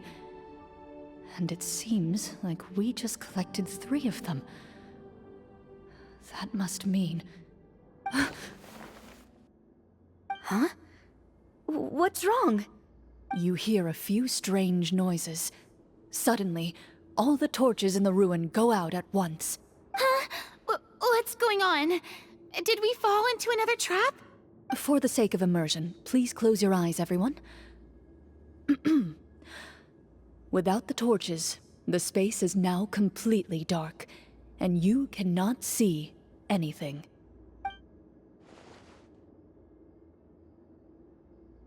But Paimon can still see a little bit over here. Oh, right, sorry. Suddenly, you hear the sound of footsteps pierce through the darkness. There's someone else here? Oh, this is so unsettling. I can't see anything.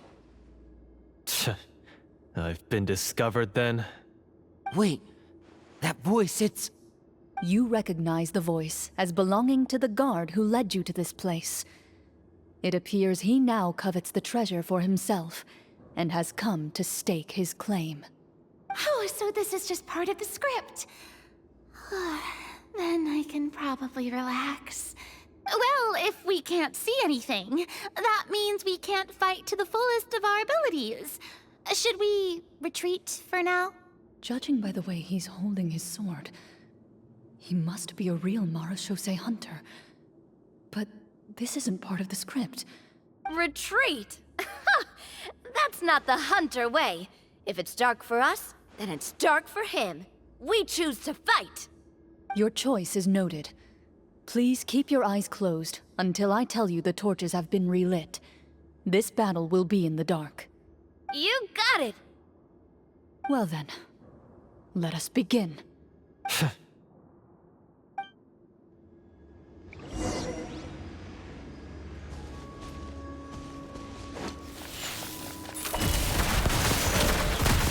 I'd like to try to hit him with my sword.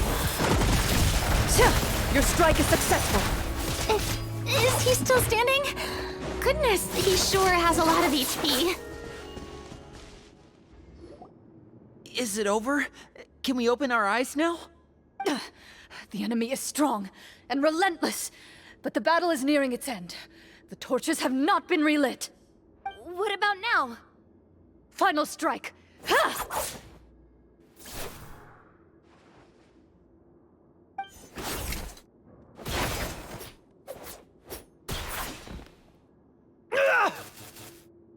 Well, did we get him?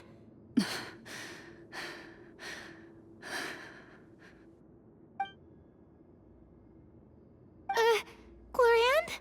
Warm fire flickers across the walls once more. Your vision is now clear.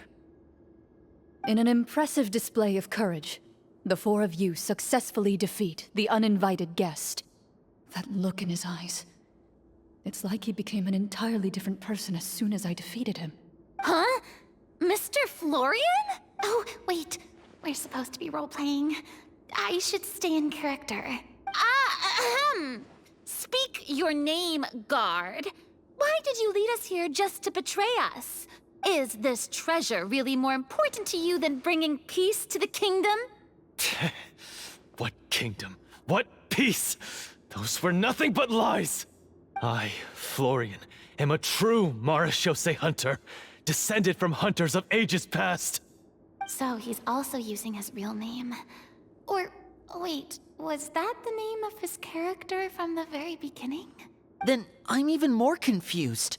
If you truly are a miHoYo hunter, shouldn't you want to help us just like you said before? Shouldn't we fight together for the sake of the people? What do you know? In this day and age, there's no glory to be had as a miHoYo hunter. What's that supposed to mean? My skills were passed down to me by my father. We lived a life of obscurity in the remote wilderness. Still, he devoted everything he had to being a miHoYo hunter. And what did he get in return? A life of poverty and pain. In a world that forgot all about him. When he died, not a single person came to mourn his passing. The miHoYo hunters were the ones who saved this city. We're heroes. We deserved more recognition and respect than this. Is he talking about how no one in the capital seems to remember the hunters and their legacy? I didn't expect the script to contain this level of social criticism. So that's why you want to take the treasure for yourself? You feel like you're owed fame and wealth? If you already knew where the treasure was located, why didn't you just come down here and take it? Because I still needed the final key. Only a true Marashose hunter is capable of passing through this final door. As someone who sought to hurt others for his own gain, Florian lost that right long ago. Okay, but what is this treasure anyway? We've got all the keys, right? So can we just go in and take a look? You're sure you want to go in? We've been talking about it for so long. Of course we want to see what's inside. And we've already defeated Florian, right? So he won't try to take it from us anymore. Pesky brats. Watch yourself. Then let's open the door together. All right. Your choice of action is confirmed.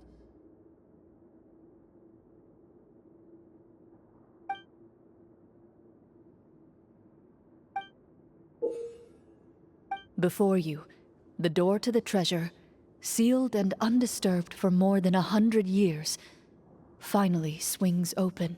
You hear the shrill wail of the door hinge as it rotates for the first time after years of disuse, almost like a sleeping giant letting out an extended yawn.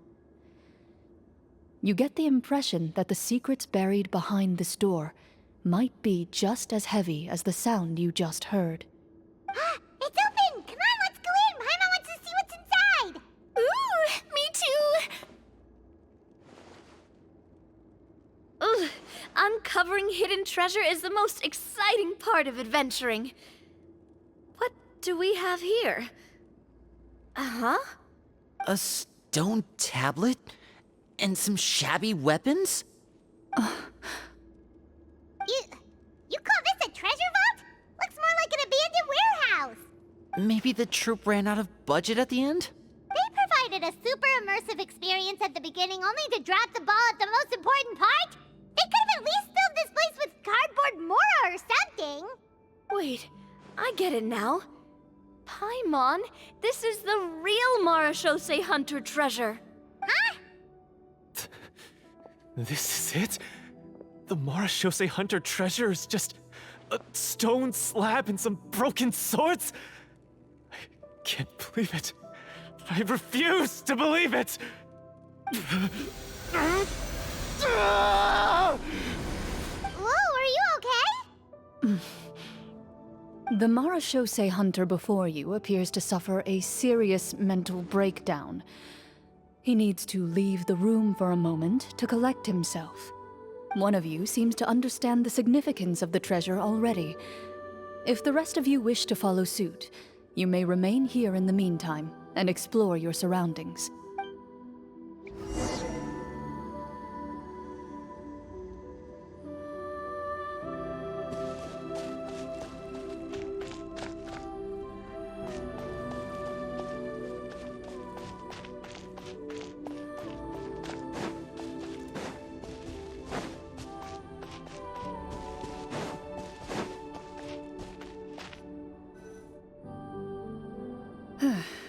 So, how are you doing? Feeling any better? What just happened? Do you remember how you got here? Or what happened to your body just now? I remember now. I brought you here because I wanted to... The explosives in the cave! You mean these? Huh? How did you... I could tell something was off the moment I stepped into this cave, so I kept an eye out. I've already dismantled the whole thing. So the strongest champion duelist in all of Fontaine saved the day once again. Guess I shouldn't be surprised. It would seem your skills as a Marashose hunter are as sharp as ever. I deserve some answers, don't you think? Tell me why you wanted to lure me here. Everything you said earlier sounded like the truth. Luckily, your monologue was dramatic enough to convince my friends you were just role-playing. I don't know. I just always felt like there was something in my heart that didn't belong to me. Something agitated and angry. Who knows? Maybe it was my own anger all along. I could never really tell. The feelings about my father and the other Marshose hunters are real. It just wasn't fair. I was angry, bitter that no one remembered them or praised their accomplishments. I don't know when it started, but at some point, my anger came to completely consume me. At that point, I remembered the legend my father used to tell me. The one about the treasure. But if the treasure was all you cared about, why plant all those explosives? Wouldn't they just destroy the treasure and bury you along with it? I can't remember. My head is a mess. It felt like there was this voice telling me to eliminate the hunters, but now it's gone. From your description, I suspect you were dealing with a devorator. Devorator? Oh, your master, your father, I mean, never talked about it? It was a kind of monster that was active several centuries ago. No, I've heard of it. I'm just not sure why you suddenly... Wait, it can't be. The seal! The seal? My family has served as Marashose hunters for many generations. But the title and swordsmanship weren't the only things passed down over our line. There was a seal as well. My father instructed me to always watch over that seal and maintain it regularly. He said it had been passed down over a truly ancient age, and protecting it was our clan's most important duty. But I neglected that duty after he died. I finally decided to come down and check on it one day, and that's where my memories become fuzzy. The devorator would be a formidable adversary for any mortal being, even ones as capable as the hunters. If you lacked the power to completely destroy it, you could easily fall prey to its influence and corruption. In light of this, some Marashose hunters chose to seal the devorator away, in the hopes that a permanent solution would come with the passage of time. I heard it has the power to amplify the obsessions and desires in people's hearts, to the point where they overtake you entirely. It would seem I'm not just lacking in skill with a blade, but in mental fortitude as well. And yet, you were able to retrieve 3 of the 4 keys. If I remember correctly, each was entrusted to a respected and capable hunter. How did you manage it? One of them belonged to my father. The second I stole from a different hunter. And the third... was one that I snatched while the person was on the way home from the tavern. I nearly died in that alley. I know just how strong you are. It's as clear as day to everyone in Fontaine. I observed you from dusk to dawn, but could never find any opportunity to sneak up on you. I never even saw you drink a single glass of liquor. The only way I could think to obtain that last key was to lure you here using your hobby, and then... Oh, I get it now. That monster, it wanted to bury you here alongside the treasure. I won't comment on anything else, but the script was good. Well, I did pour my heart and soul into it.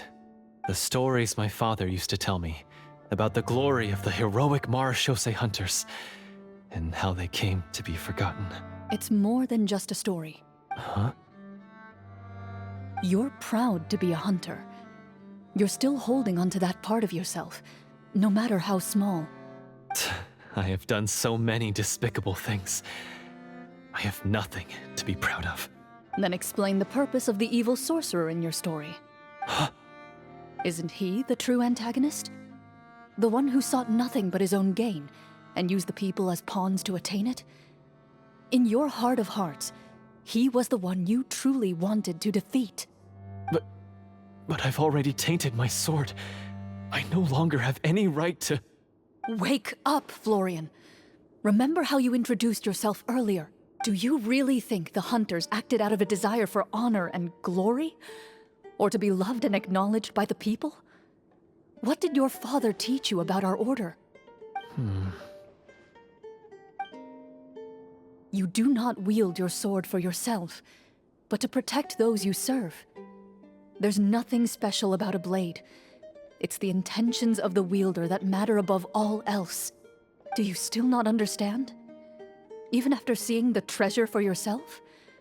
The contents of that room, they represent the true legacy the hunters left behind. You're right. I am a Marashose hunter. It's time for me to redeem, no, to finally serve the people I vowed to protect all along. I wouldn't be so quick to push aside the need for redemption. I know. That's a charge I won't bother to defend myself against. Good. Then, come with me, and help me see the script through to the end. Huh? See the script through to the end? But there's no more script left. Never finished it, huh? No, I mean, I wrote the script with the sole purpose of luring you all here. There was no reason to write beyond this point. Then we'll just have to keep writing it. The evil sorcerer still needs to be defeated. You mean the Devorator? Are you saying I have to make up the rest of the script as we go along? Is that really so hard? You've already written most of it. Surely you can write an ending where the hunters win and justice prevails. I'll be there to help you too. You aren't afraid your party will fall into danger? I know what my friends are capable of, and they're all quite skilled. Besides, I need their help. Then, are you going to tell them the truth about all this? I don't intend to spoil the fun. Sometimes, protecting dreams and fantasies is more important than exposing the truth. Don't you think?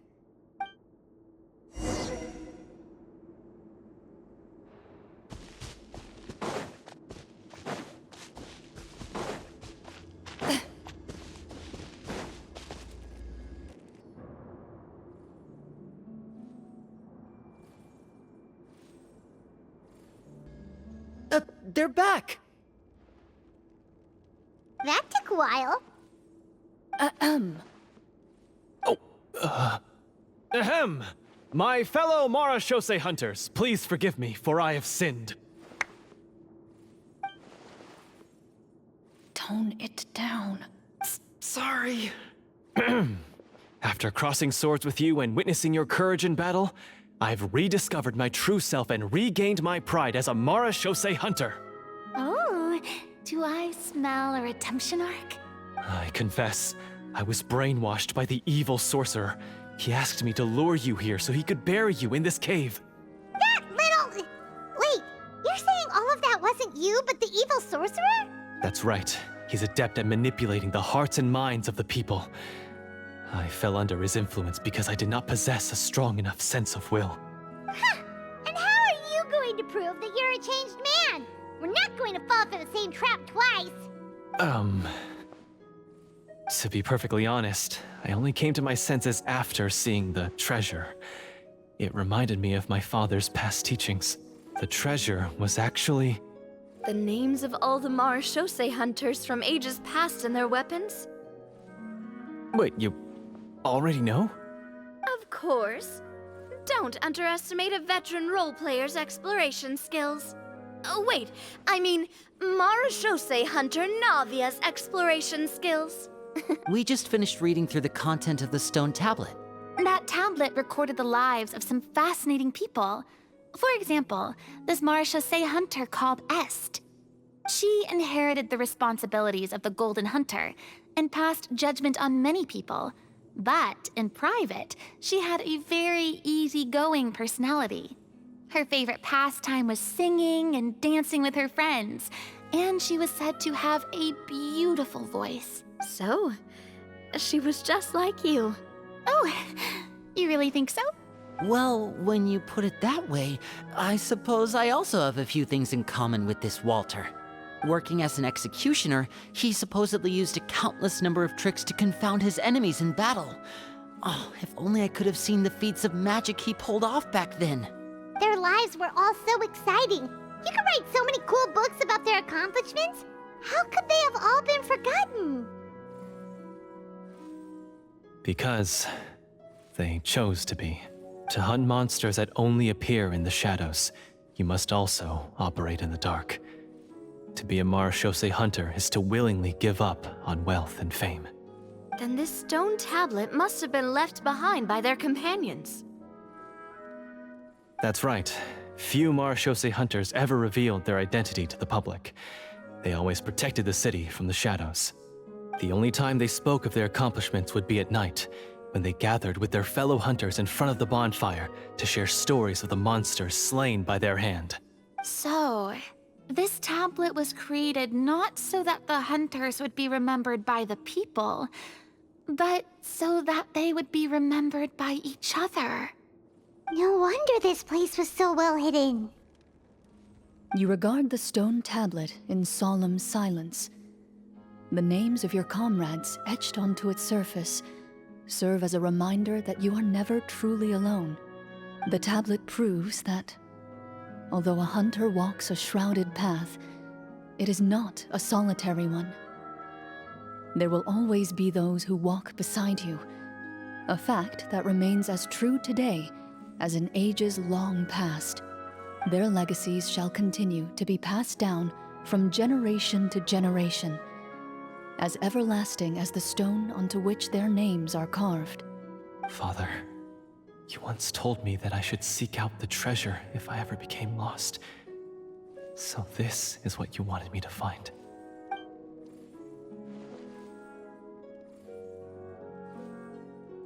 Thank you, my friend. You are very kind. I implore you, everyone, please give me a chance to make up for all I've done.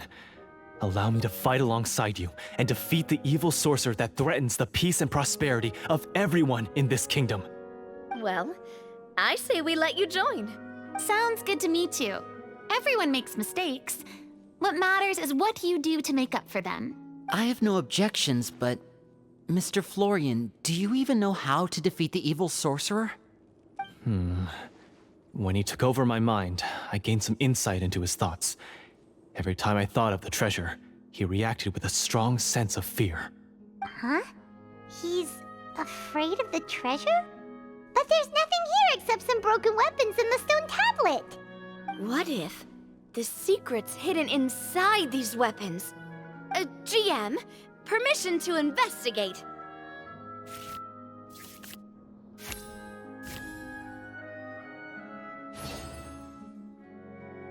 At first glance, the weapons appear absolutely ordinary. But as you observe them, you notice a faint energy emanating from within. These blades have slain countless monsters. Though it's been a long time since they were used in battle, their edges remain sharp, as if they're simply waiting for the next worthy hunter to carry on their legacy. So basically take these with us, right?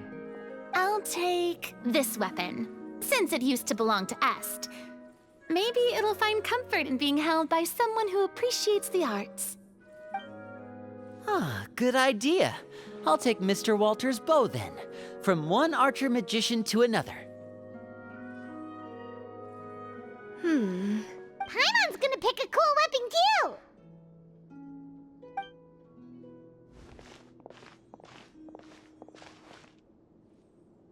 As you grip your weapons, you can almost feel the will of past hunters coursing through your being.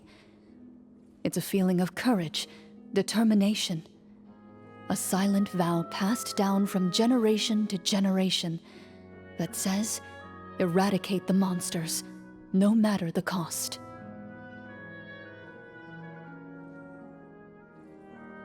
Mr. Florian, do you know where to find the evil sorcerer? I was able to see his surroundings when our minds were connected. I believe he's currently hiding out at the church in the kingdom. We must be extremely careful. He's spent so long living among monsters that he's now taken the form of one. He will not be easily defeated. Then why don't we explore some more and try to find some higher level gear? We don't want to just fight him and lose, right?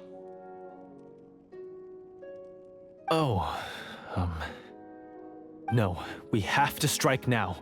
He was greatly weakened when I managed to break out of his control. If we let him rest, he might have time to escape. I agree with Mr. Florian. We've got to act while we have the advantage.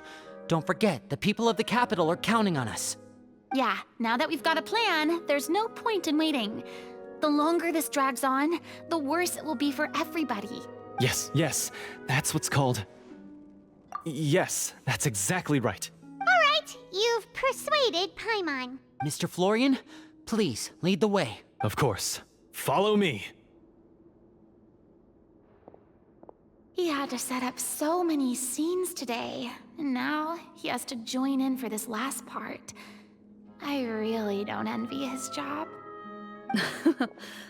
Finally, you decide to slay the evil sorcerer and bring peace back to the kingdom once and for all.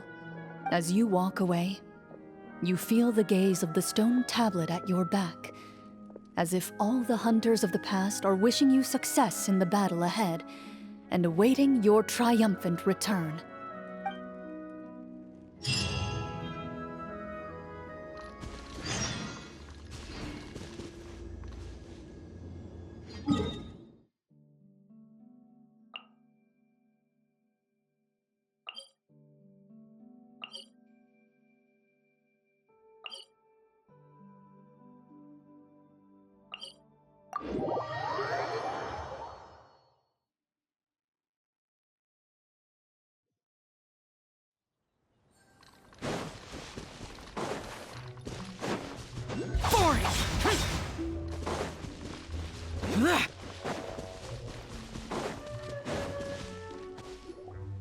Finally, you arrive at the church Florian described.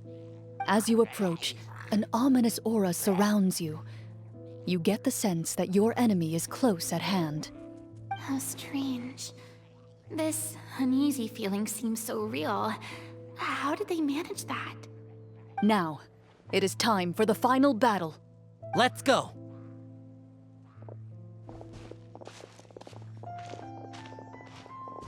Florian, wait.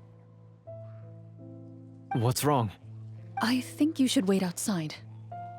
You've already been corrupted by the Devorator once. It could easily re-enter your mind and take control of your body. I don't think it's a good idea for you to be this close. If it corrupts you again, it's possible you might take on a new form entirely. That's exactly why I have to go. Why I should be at the very front. You mean... Yes. I intend to lure it into my body. That's too risky. If things get out of hand, I might have to kill you. Do you understand how dangerous this is? I understand, but if I do this, you'll have a clear and visible target. The Devorator will have a hard time passing up a chance to enter a body it knows how to control. You won't have to worry about any of your friends being taken over. You're not like me, Miss Clorinde. You're a just and powerful miHoYo hunter. The monster broke free due to my error. It's only right that I shoulder the responsibility for its destruction. This is... something that I have to do. Consider it a duel to restore my honor. My only request is that you give it your all. I understand. Then, as a champion duelist, I hereby accept your request for a duel, and extend to you my most sincere regards. Thank you. The battle is now upon us. Let the Devorator once again tremble under the blade of the miHoYo hunters.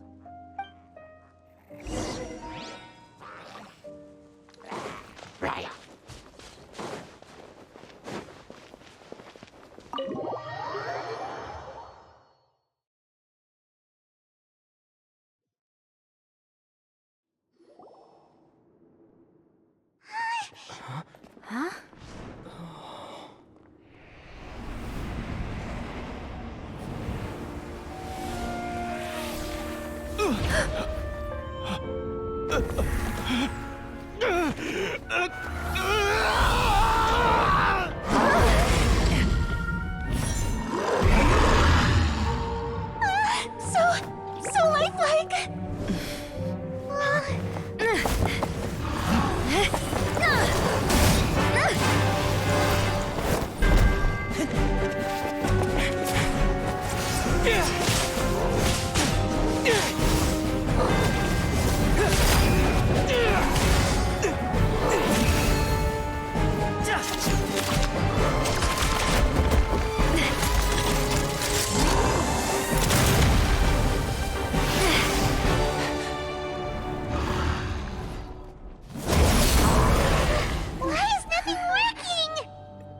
This foe is not invincible.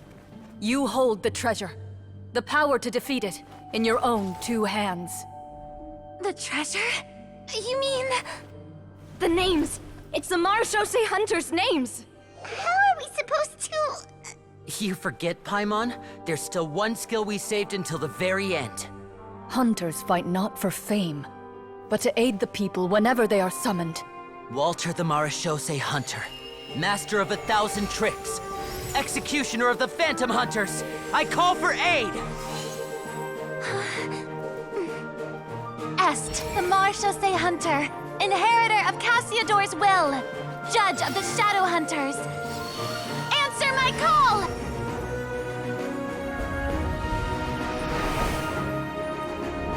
Petronia, protector of justice and order. The hunter I respect the most. Thank you for saving my friend, the best one I'll ever know. Please, lend us your strength!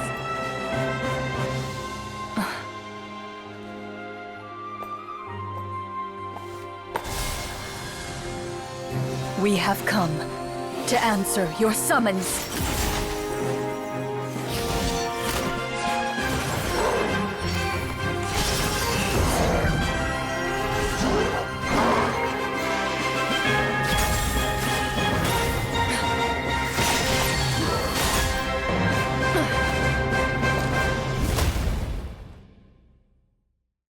And so, the monsters were eradicated, and the sorcerer was defeated.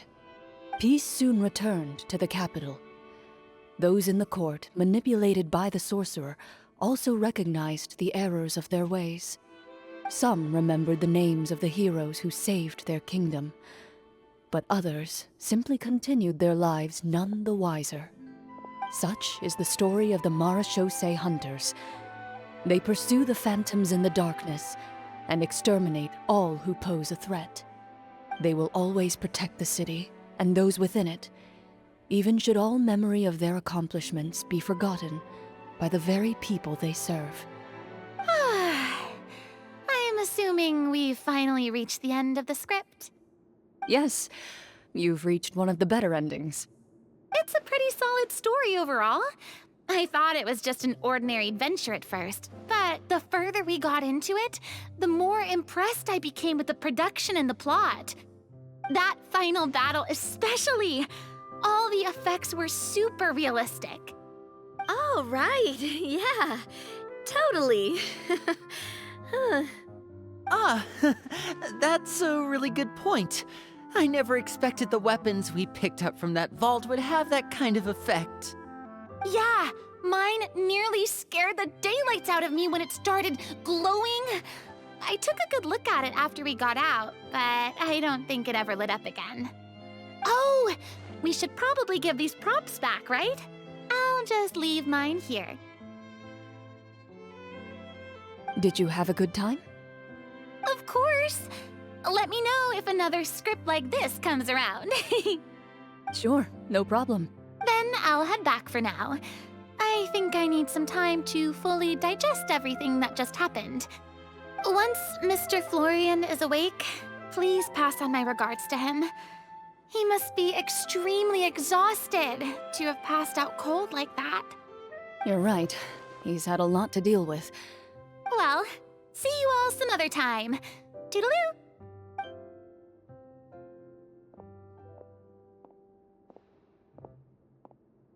Okay, so, can I ask now? I think it should be fine, yeah. What in the world was going on back there? So you saw through all of that? That time in the cave when you told us to close our eyes, it'd be weirder if we didn't notice anything. I was dying of curiosity the entire time. I mean, you did a pretty bang-up job of pretending nothing had gone wrong. Farina actually looked like she thought all of it was planned. Guess none of us wanted to be the one to break the illusion. What are you all talking about? Oh, wait.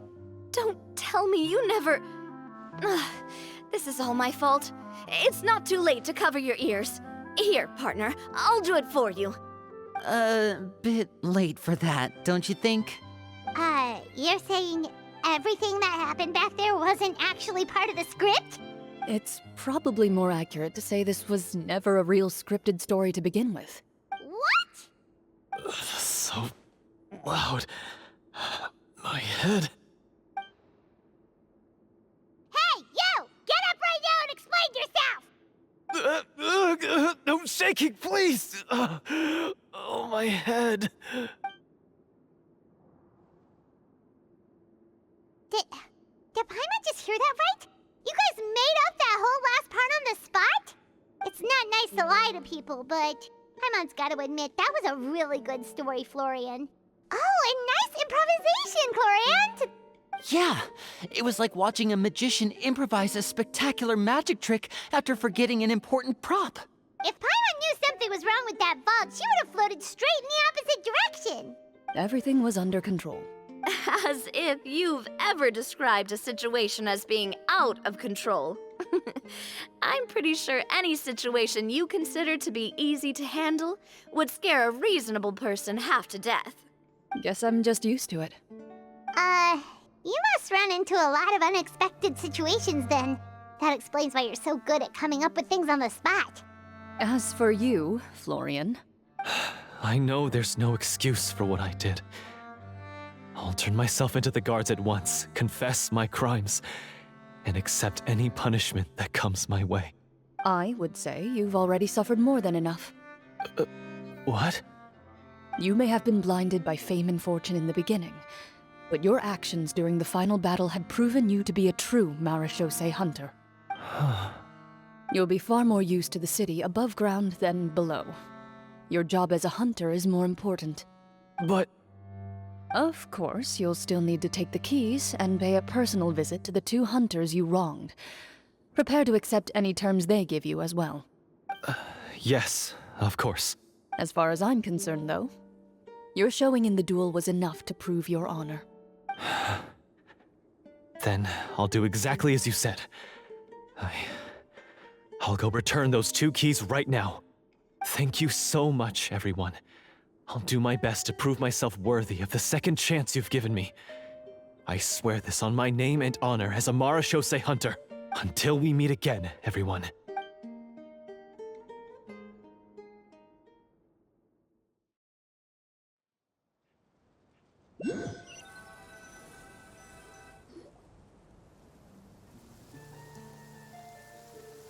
Speaking of miHoYo hunters, what should we do about the treasure in that cave? Leave it be. Are you sure? We could show it to people, make it so that the hunters are remembered. Don't you want that? No. Every name on that tablet made the same choice. All hunters know what the path entails. I am no exception. My identity as a miHoYo hunter is not something I need people to remember. I wish only to be recognized as a champion duelist. Nothing more. That's certainly very different from the path of a magician. Still, I admire your decision. Wait, Paimon just remembered something. If there were no special effects involved, why did our weapons begin to glow during the battle? That's because the miHoYo hunters of ages past would often imbue their weapons with special enchantments to suppress the monsters. Whenever a monster was nearby, their weapons would start to glow. Oh, so that's why they had an effect on that guy near the end. I really thought the summons were doing all the work. Well, I'm sure the summons were a part of it too. Oh? How so? This particular devorator probably hailed from the same era as the hunters we saw in the room.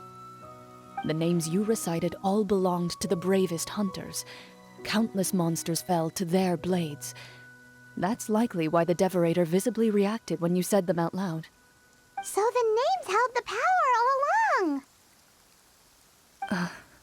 Navia, everything you said during your summon. Huh?